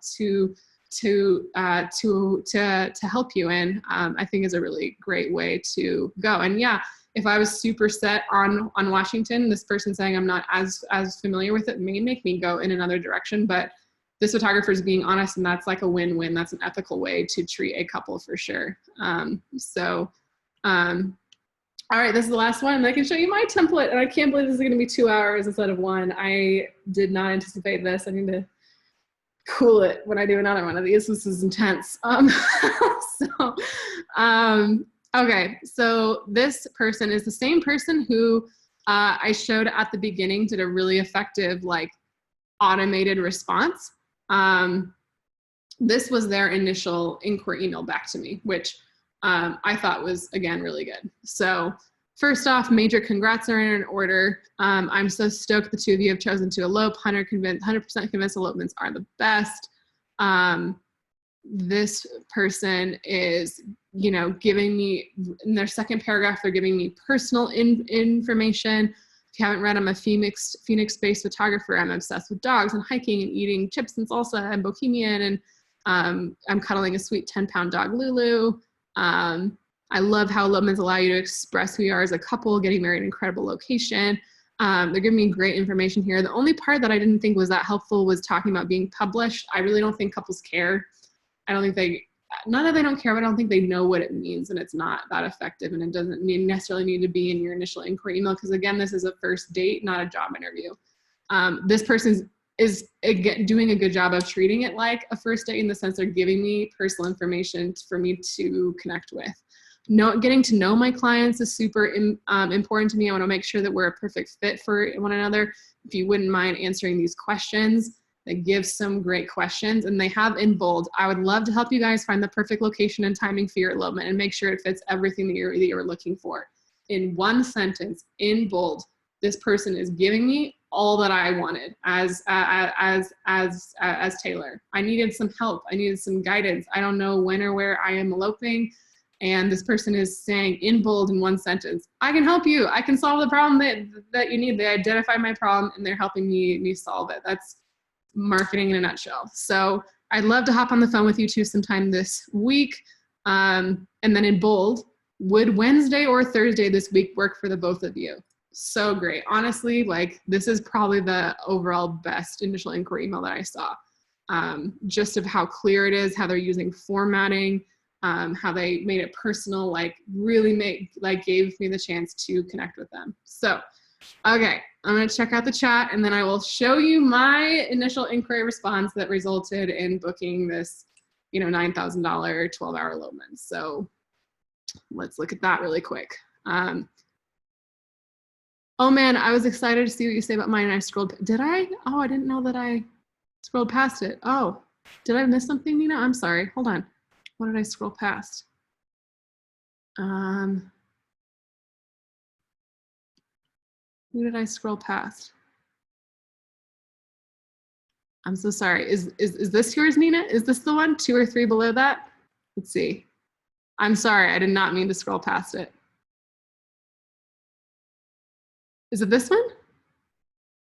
Yes, okay, so sorry.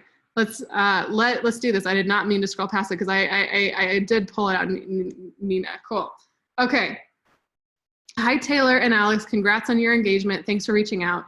So excited that you're planning on eloping. Where do you two live and what is drawing you to Washington and Glacier National Park? I do have a few weekday openings in September and both weekends and weekdays in October. Many of the roads through Glacier National Park shut down in mid-October, so I'd recommend picking a September or early October date if you decide to go with that area. But on the bright side, that means fewer tourists and more privacy. So what I loved about this one, again, I think this first line here could probably be changed out for something a little more unique. But I love that they talk about elopements are exciting. They ask me questions like, where do you live? Like, what's drawing you to that area? Starting that conversation.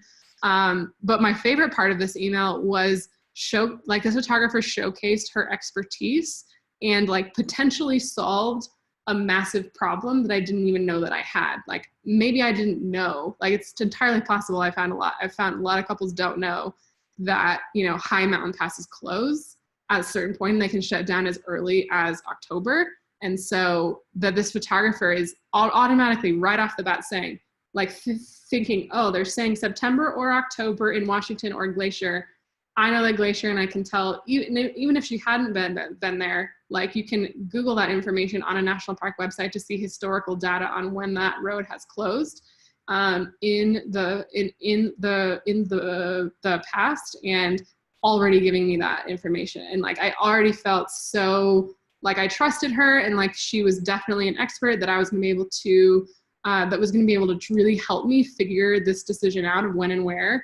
That was incredibly clear throughout that first email. And this one was on the shorter side, but I thought it was really effective. You can see elopement pricing on my website. Travel fees are added on top of that for both Glacier and Washington and Glacier. That there's a flat rate. The flat rate is good. It's if you don't want to roll it into your pricing, I definitely think a flat rate is a good way to go. But personally, we've found it really effective to just roll them into our pricing. And so if it is a local elopement, it's almost like they're getting a discount, not the other way around. I think that's helped us book more destination stuff. So can we schedule a video chat to talk about your elopement? I'd love to hear more about what you're planning and answer any questions you may have before booking. It's so important to me to make sure I'm the right photographer for my couples. Talking face-to-face will let us know if we are a good fit. You can schedule a time to chat right here. So I thought it was really to the point. Can we schedule a video chat to talk about your elopement? Then she told me why. I appreciate your time and your interest. That bit comes off maybe a little bit too corporate and bland. I don't know personally how I feel about Calendly. This is something we have considered for our business. It was suggested to us by our business manager who has an MBA, who was like, you should just have a Calendly link. There'll be no back and forth with couples. So the reason I don't like Calendly is that as a person who works with a lot of people who use Calendly, to me, I'm saying, I want to meet, when are you free? And they give me a link. I personally hate it. I hate it being done to me because it's like, can you just tell me when you're free? Like, I don't want to pull up my calendar and look at your Calendly and figure it out. And what if it doesn't work? Then it's like, personally, I think using a Calendly link is giving your couple like extra work to like go in and look at. It's not as like personal. It's not as like rolling out the red carpet for them and making it so incredibly easy for them to just say yes.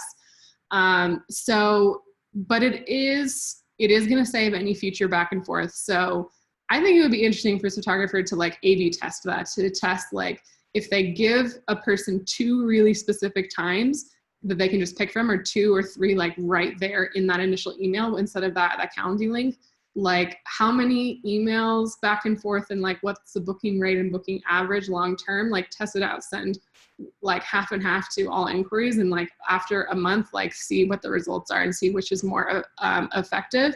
I think what we're going to start doing actually with our initial inquiries is like give them 2 times and say, if that doesn't work, here's a Calendly. So it's like doing both. It's rolling out the red carpets, making it as easier for them as possible, but then it's also saving the back and forth of, oh, no, neither of those times work. So that's my opinion about Calendly links. So, okay, sorry, Nina, that I scrolled past yours. That was not on purpose. No, nothing in the chat. Cool. Okay, let's go over mine because it's an hour and 45 minutes into this and we haven't gone over that part yet, which is probably what you all wanted. So I will be more efficient with this next time, guys. I clearly try to tackle too much. Cool. Nina says, I only allow scheduling video talks within 1 week from the email, so it's not pushed too far out in time. Yeah, that's also a good idea. I think that that's effective because the sooner you can get a couple on the phone or on video chat with you, the more likely it is that they're still like in an emotional state of being really excited about their elopement. So, all right, let's look at mine. Cool. So I have this Google Doc of what the initial inquiry email response I uses. And yeah, off the bat, it is on the longer side. And so again, it's something that we have personally tested out for our business and for our target market. And it is really effective for us. But I think A/B testing and using real data in terms of making decisions about your marketing is always the best answer, because there is no one size fits all solution for everyone. And so when I mentor people like about marketing related things, it's like, I can give you the process, I can give you the tools, I can teach you the concept. And like, also I want to give you a system in which you can actually test this out and be sure for your own self that this is,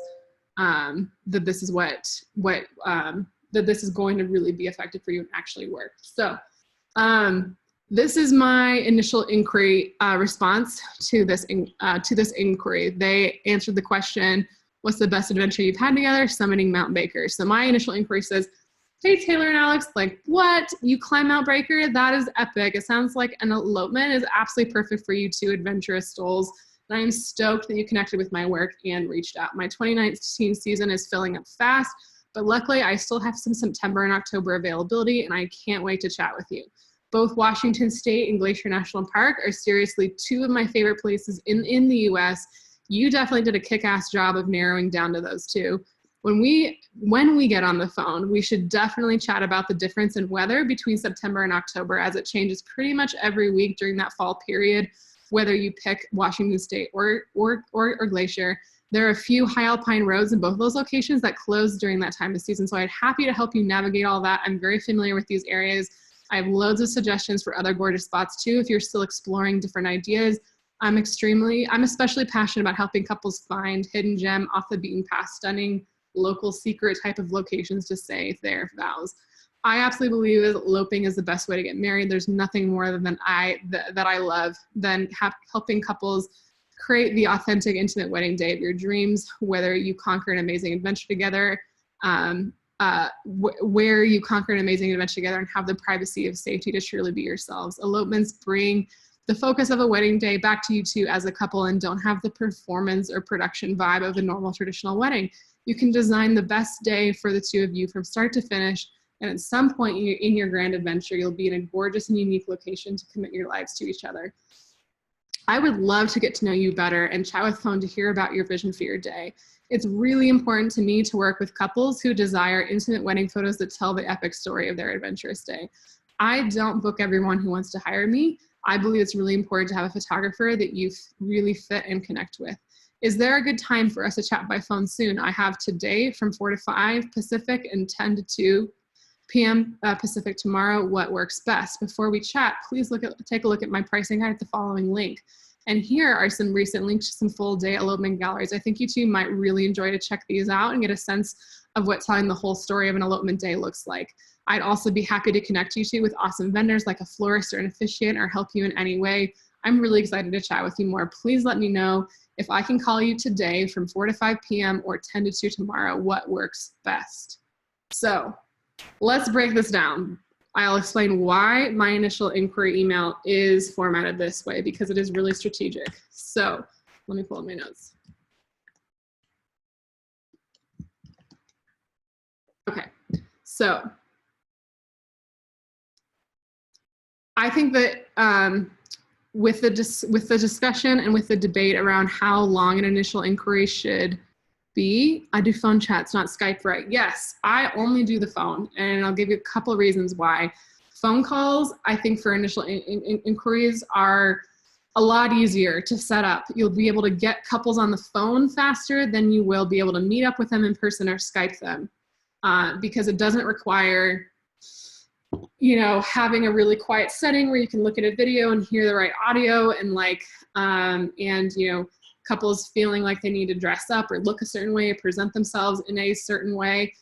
You can do it, they can do it when they're driving in a car or in an airport or whatever. And like I found with I have had lots of conversations with couples while they're in an airport, on a layover, about to board a flight, or on a road trip, or doing something. Like it's way more accessible than a video chat. So I have found that getting them on the phone is much easier and more effective for me. Like phone calls are where like the magic of this process happens. I'm like such a huge fan of phone calls.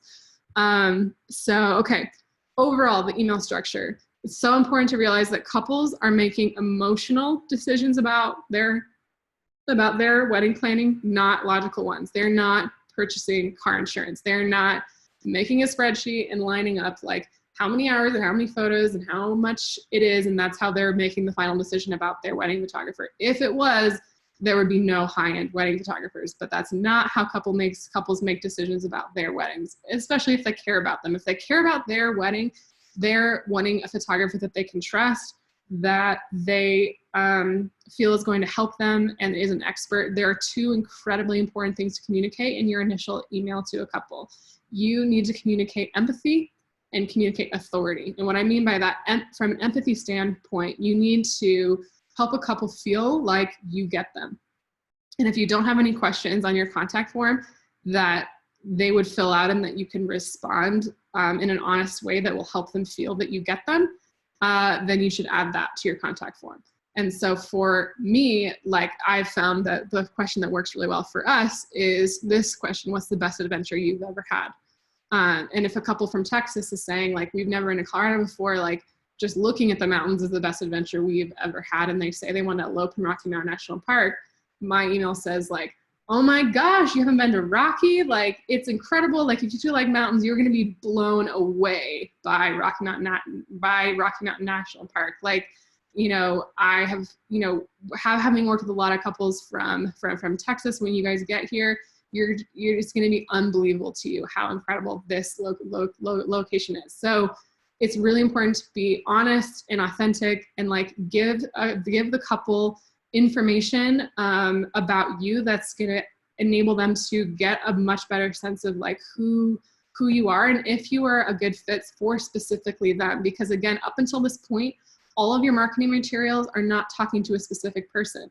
But what's amazing about getting an inquiry with a contact form is like you have the chance to ask for specific information from them, and then your initial inquiry can be specifically tailored to that couple. And like the more personalized, the more customized to their experience and their exact needs, the more effective your initial inquiries are going to be every single time, hands down. I 100% believe that, and have lots of data to back that up. The more personal your process with a couple is, the more effective it's going to be. The more you customize it, the more you roll the red carpet out for that specific inquiry, the better. Again, it's a first date, not a job interview.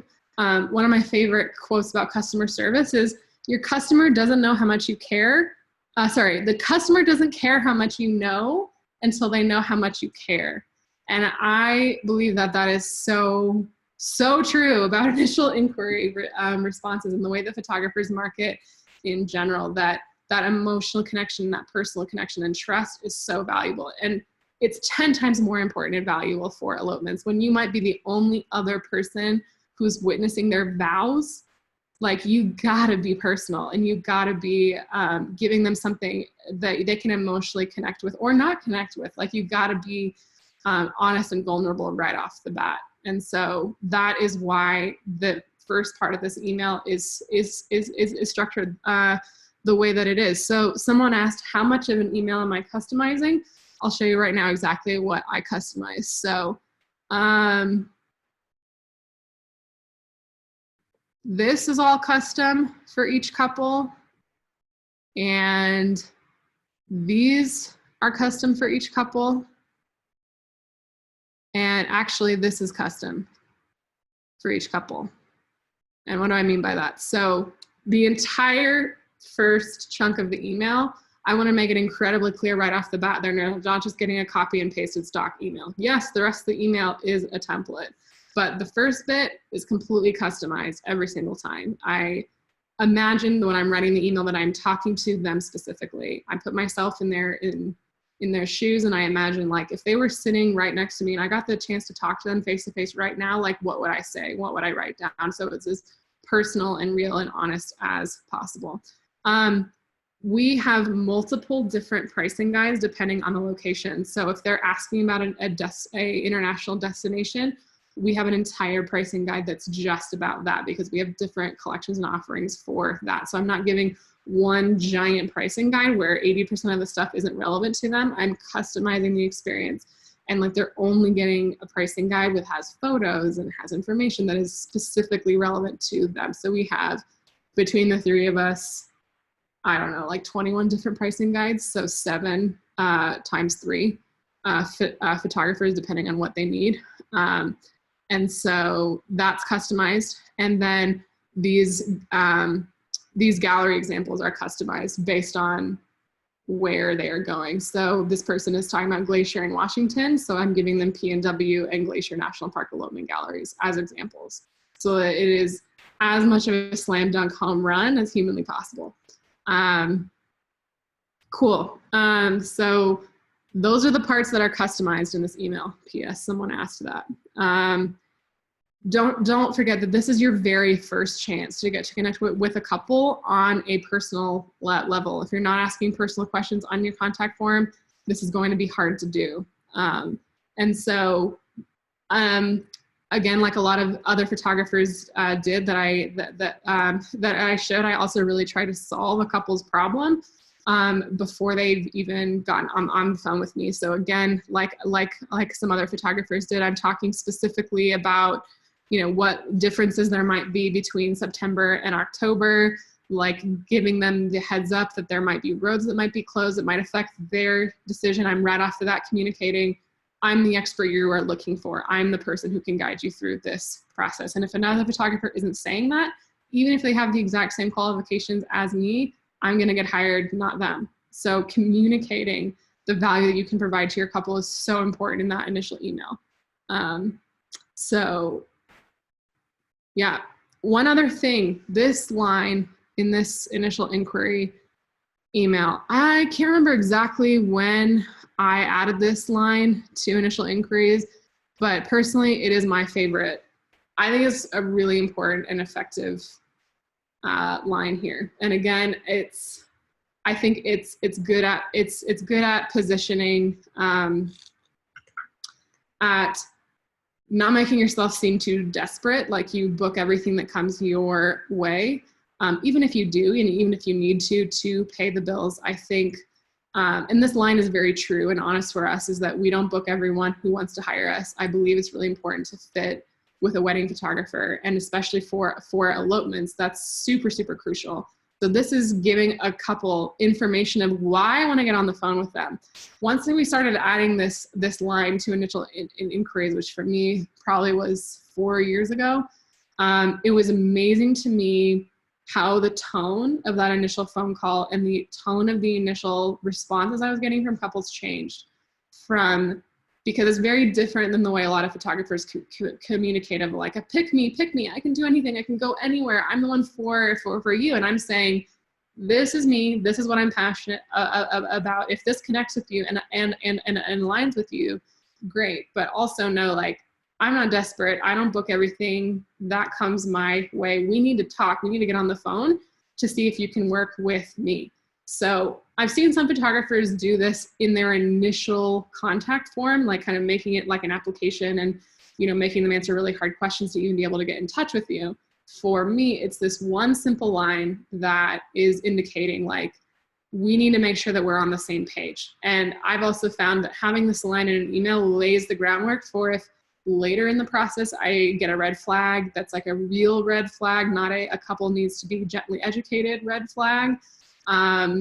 Then I, you know, from the get-go, the expectation was set that, like, just because you contacted me doesn't mean I have to photograph your day if I don't believe I am a good fit. And it is honestly like an underlying value of me as a person and us as a business is, like, I truly believe that, like, there is so much abundance in this industry. There are so many different types of couples having all different types of amazing wedding days. And the more honest and authentic every photographer is with their couples, and the more honest and authentic couples are with their photographer, the better matches that they are all going to have. And, like, you know, it sounds idealistic saying it out loud right now, but, like, the better it is for everyone, honestly. I think there's plenty to go around if everyone was more honest and more authentic and more true to themselves and specializing in things that they are truly perfectly suited for. Anyway, I'll get off my soapbox. So this is the anatomy of my initial email. Really quick, I want to go over these follow-ups so that now I'm 2 hours in, so I want to make sure I delivered what I promised you guys, and then we'll dive into questions. So, questions about follow-ups. Do I follow up? Yes, absolutely I follow up. I know photographers that don't, that they have this like, oh, well, if they don't respond to me, then they're not the right couple for me. And I disagree. I think that a lot of couples are very busy, and it is so easy to let an email slide in your inbox for 3 days or for a week, or you have a really busy work schedule and you, like, finally had some time to, like, sit down and contact people. And then it's like a week later when you're like, oh yeah, crap, I inquired with those people, I wanted that information, where's that email? Dig. So this follow-up sequence we have tested and I found to be very effective, and this is what it looks like. So follow-up 1, they get this exactly 36 hours after their initial inquiry. And yes, the timing is important. If someone contacts you in the evening, and then you follow up with them like exactly 36 hours later, like if they have the same work schedule every day, it's like more likely that they might be able to be checking their email at that time versus it be in the morning and it's gotten buried by all of the other emails that they've gotten that day by the time they get home. So, like, the better you can be at getting your email to the top of someone's inbox, the better. So follow-up 1, they get 36 hours after their initial inquiry email if I have gotten no response. Hi, Taylor and Alex. I just want to follow up with you, make sure you receive the information I got from the brief details you gave me. It sounds like would be an awesome fit. Again, it's short. It is our follow-ups. They are automated and they are more standard templates because of the volume of the inquiries that we get. It would be more effective. You could even personalize your follow-ups, but for us and for our workflow, we have to have our follow-ups automated because we just get such a massive volume of them. But this follow-up sequence we have found to be exceedingly effective. We get responses from I mean, gosh, like almost everyone, probably like 90, I think it was like 94% of people respond, whether they want to hire us or not. We get a response. We don't just get ghosted with this email response. So follow-up number 2 says, hey, I just want to get this back at the top of your inbox in case it got buried. I'm sure you two are very busy. Just want to check in with you again with your plans. Is there something keeping you from moving forward? So follow-up 2 happens exactly 7 days later to the hour of when they first inquired. So if they inquired at Saturday at 2 p.m., they're going to get this follow-up Saturday at 2 p.m. So I'm trying to hit them at the time that it is most likely that they will receive an email and be able to look at it and deal with it and be at the top of their inbox. And so I found the timing of these to be so interesting and so helpful. And if I haven't heard anything for a week, and let's say we were out of their budget, asking the question, is there something keeping you from moving forward? It's creating a little bit of a sense of urgency. We're inquiring, we're curious, we want to know like what it is that we can do to help. And so sometimes we get answers, oh yeah, like we loved everything, we're just like not even close on budget, which is fine. If you're not having people turn you down for pricing, I don't think your pricing is high enough personally. So final follow-up comes exactly 1 week later. So this is exactly 2 weeks after they first inquired. And this is our version of the magic email. It says, hi, since I haven't heard back about your elopement, I'm going to assume you've gone in a different direction or your priorities have changed. Please let me know if I can help in any way in the future. If you don't know what the magic email is, Google it. It's super cool. This email has an incredibly high response rate. It's very effective. It's just clear. If we haven't gotten any response up to this point, we almost always get a response to this email. Again, like 94% of the couples who contact us, we get responses from. Only like 6% of the time do we ever get ghosted. And so with this third follow-up, it's coming exactly 2 weeks after their initial one. If they haven't bothered responding and they feel guilty about it and that's keeping them from contacting us, we're releasing them from that guilt.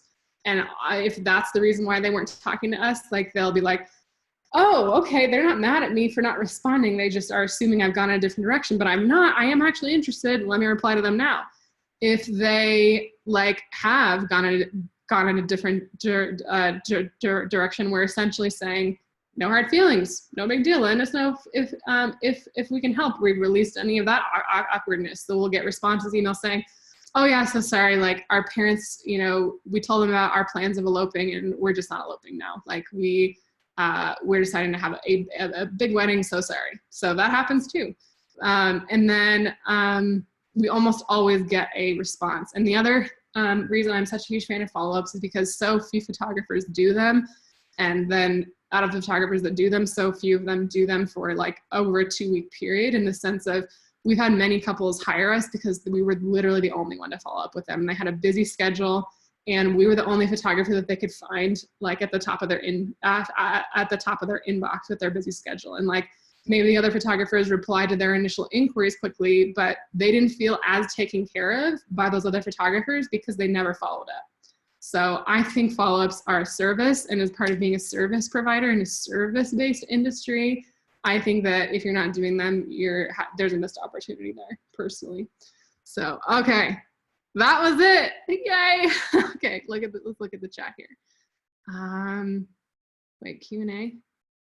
Hold on. More. Oh my gosh, this chat is blowing up. Okay, I'm gonna turn off my screen share now, guys, and go back to this. Okay, stop share. Go back to me. Okay.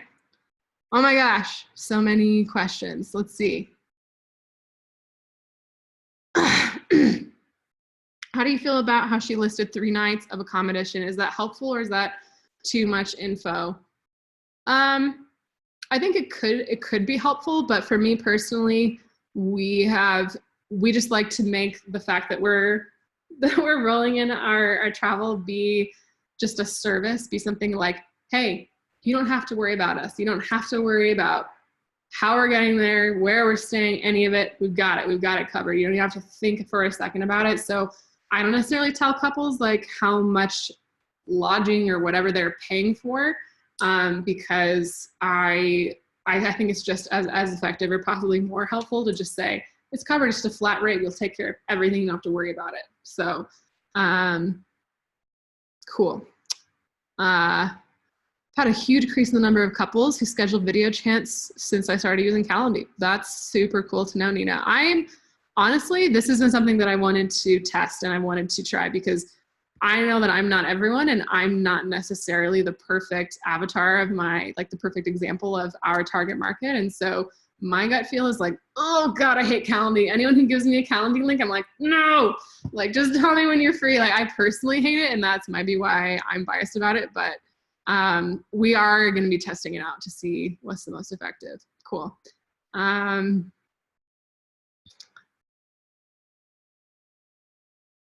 How do you create excitement or personalize a location you've never been to?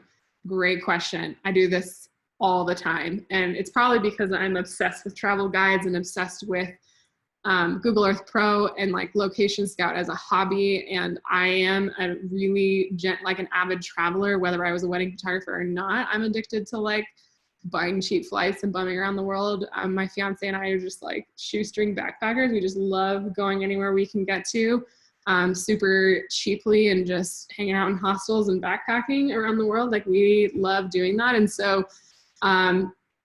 honestly, there's like, if someone inquired about Antarctica, I've never been to Antarctica, but I would say something effective like, oh my gosh, unbelievable. Like I am incredibly stoked about this idea. I was just in Patagonia in January and I was like, I wanted so bad to go down there when I was there and I just barely missed that opportunity, but I have like researched the crap out of it. And it's been something I've wanted to go for so long.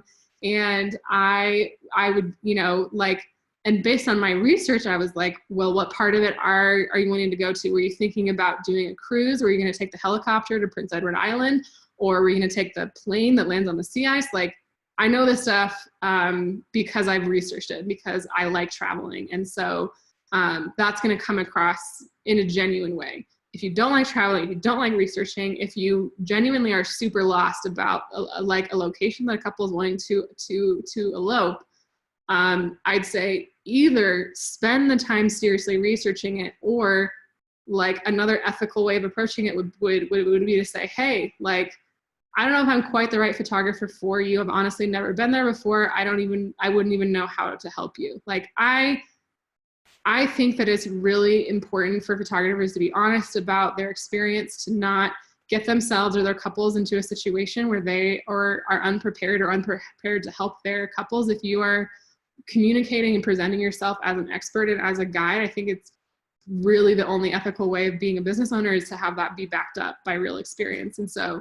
again, everything I'm talking about today is very specific to elopements. So, but yeah, I talk passionately about places I've never been to all the time because I'm a travel bug. So, okay. Oh my gosh, so many questions. Do you recommend asking lots of personal questions in the initial contact form or using a follow-up questionnaire?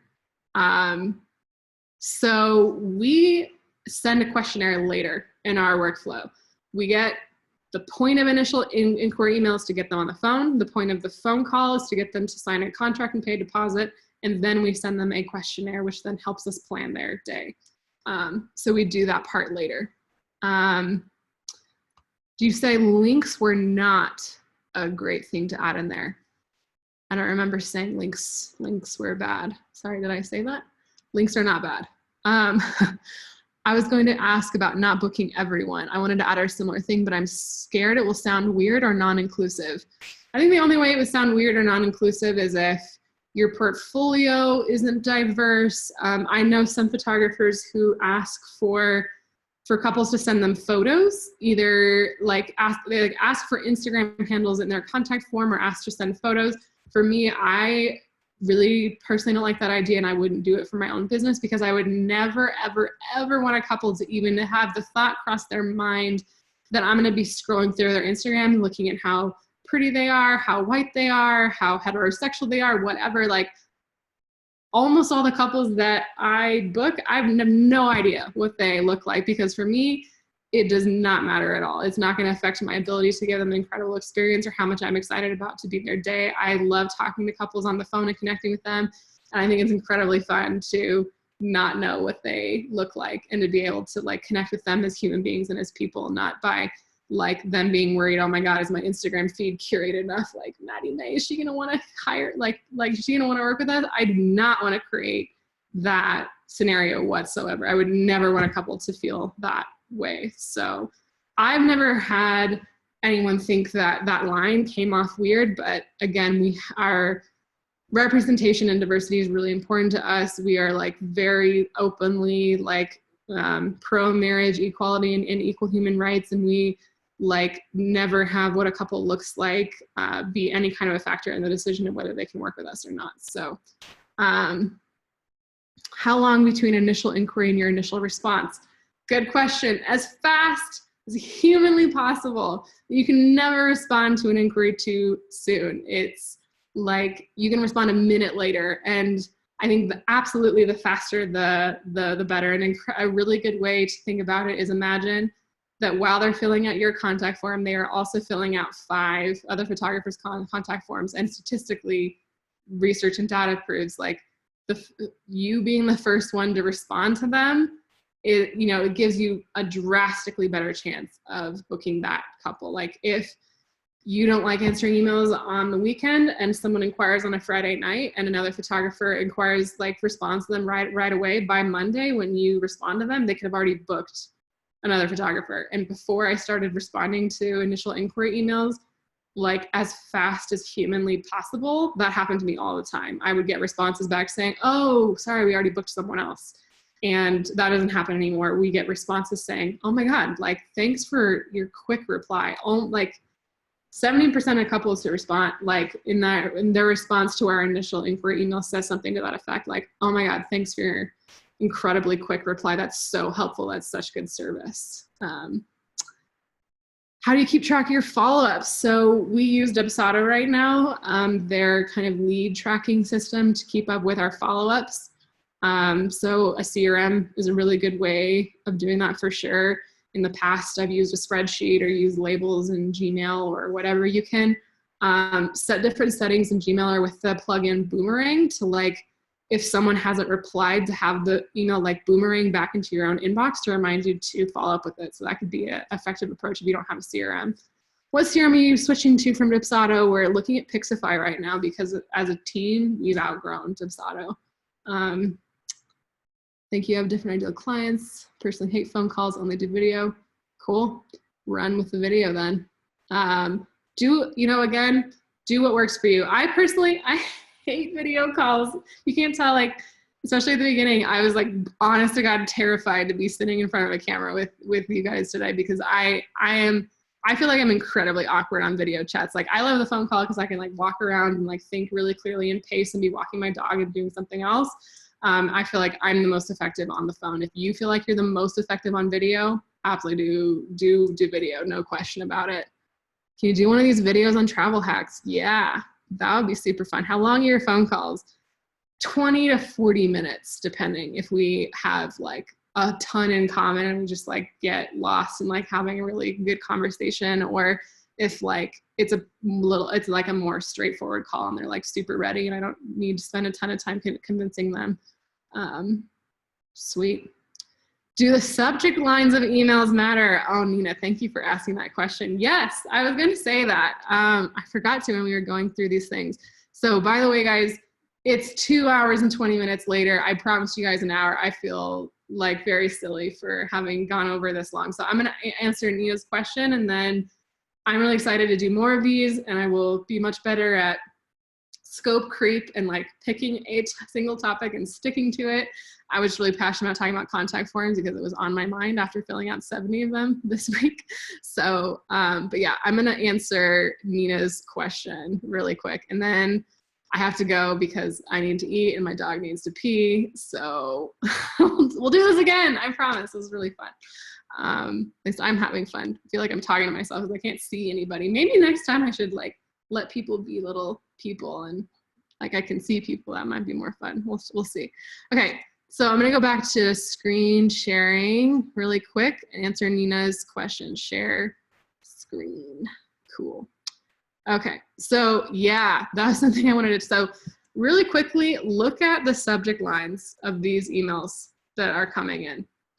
So there are a lot of people that just do like this, they just reply to whatever email they got from Squarespace or WordPress or their CRM. And so their subject line is just the default, RE, form submission, how did you hear about me?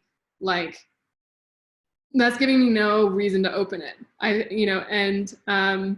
Like, it's not even clear to me like what the email is, especially if it's your initial inquiry email. You want it to get the highest chance possible of being clicked on and being open. Your subject line has a huge amount to do with that. The subject line I use for all of our emails that works really well is we customize it per inquiry. So for this inquiry, the subject line would be your Washington/Glacier NP elopement -adventure instead, or -Maddie Mae. So it's so clear, like, I'm emailing you about your thing. It's you. I like using the word your in marketing, talking directly to someone versus saying just something generic like elopement photography, saying your fall Washington elopement or your adventurous Colorado elopement. I think it works really well as far as click-through rates. So, and again, if you're wanting to stand out and have your email like pop out, if someone is getting a bunch of email responses from other photographers, like, do something more than just RE, form submission, new form, which is what you would get if you use Squarespace. So if you just directly replied to it. So just take that extra 10 seconds of changing the subject line and making it something that's going to be more enticing for someone to click on and realize, oh yeah, I did fill out a contact form about my elopement. That's what this is, not like, I don't know what that is, delete. So anyway, that's all I have to say for today. Can you believe it? I talk a lot, sorry guys. Cool. Thank you. Thank you guys so much. This was really fun. Thanks, Barbara. Thanks, Erica. You guys are so great. I'm really glad this is helpful. Cool. This is gonna be really fun to do more. I've been like really, really nervous, but I think this has worked out well. So I'm gonna put this up within the next 24 hours. It'll be available at that same link. So yeah, I am gonna be traveling over the next couple of weeks, so I'm not entirely sure I'm gonna be able to keep them at this exact same time. I'm gonna really try, but if I don't, I'll make sure that I let the group know, and it will always be available to like rewatch for at least a week after I do each one. So if you can't make it, let me know what you think after, and let me know like how I could do these better. Obviously this one was kind of rough and way too long, and I was really awkward at the beginning, but I feel better about it now. So okay, thank you guys so much. It was really cool, and I just like love our group and love hanging out with you guys in there. So talk to you later. Bye.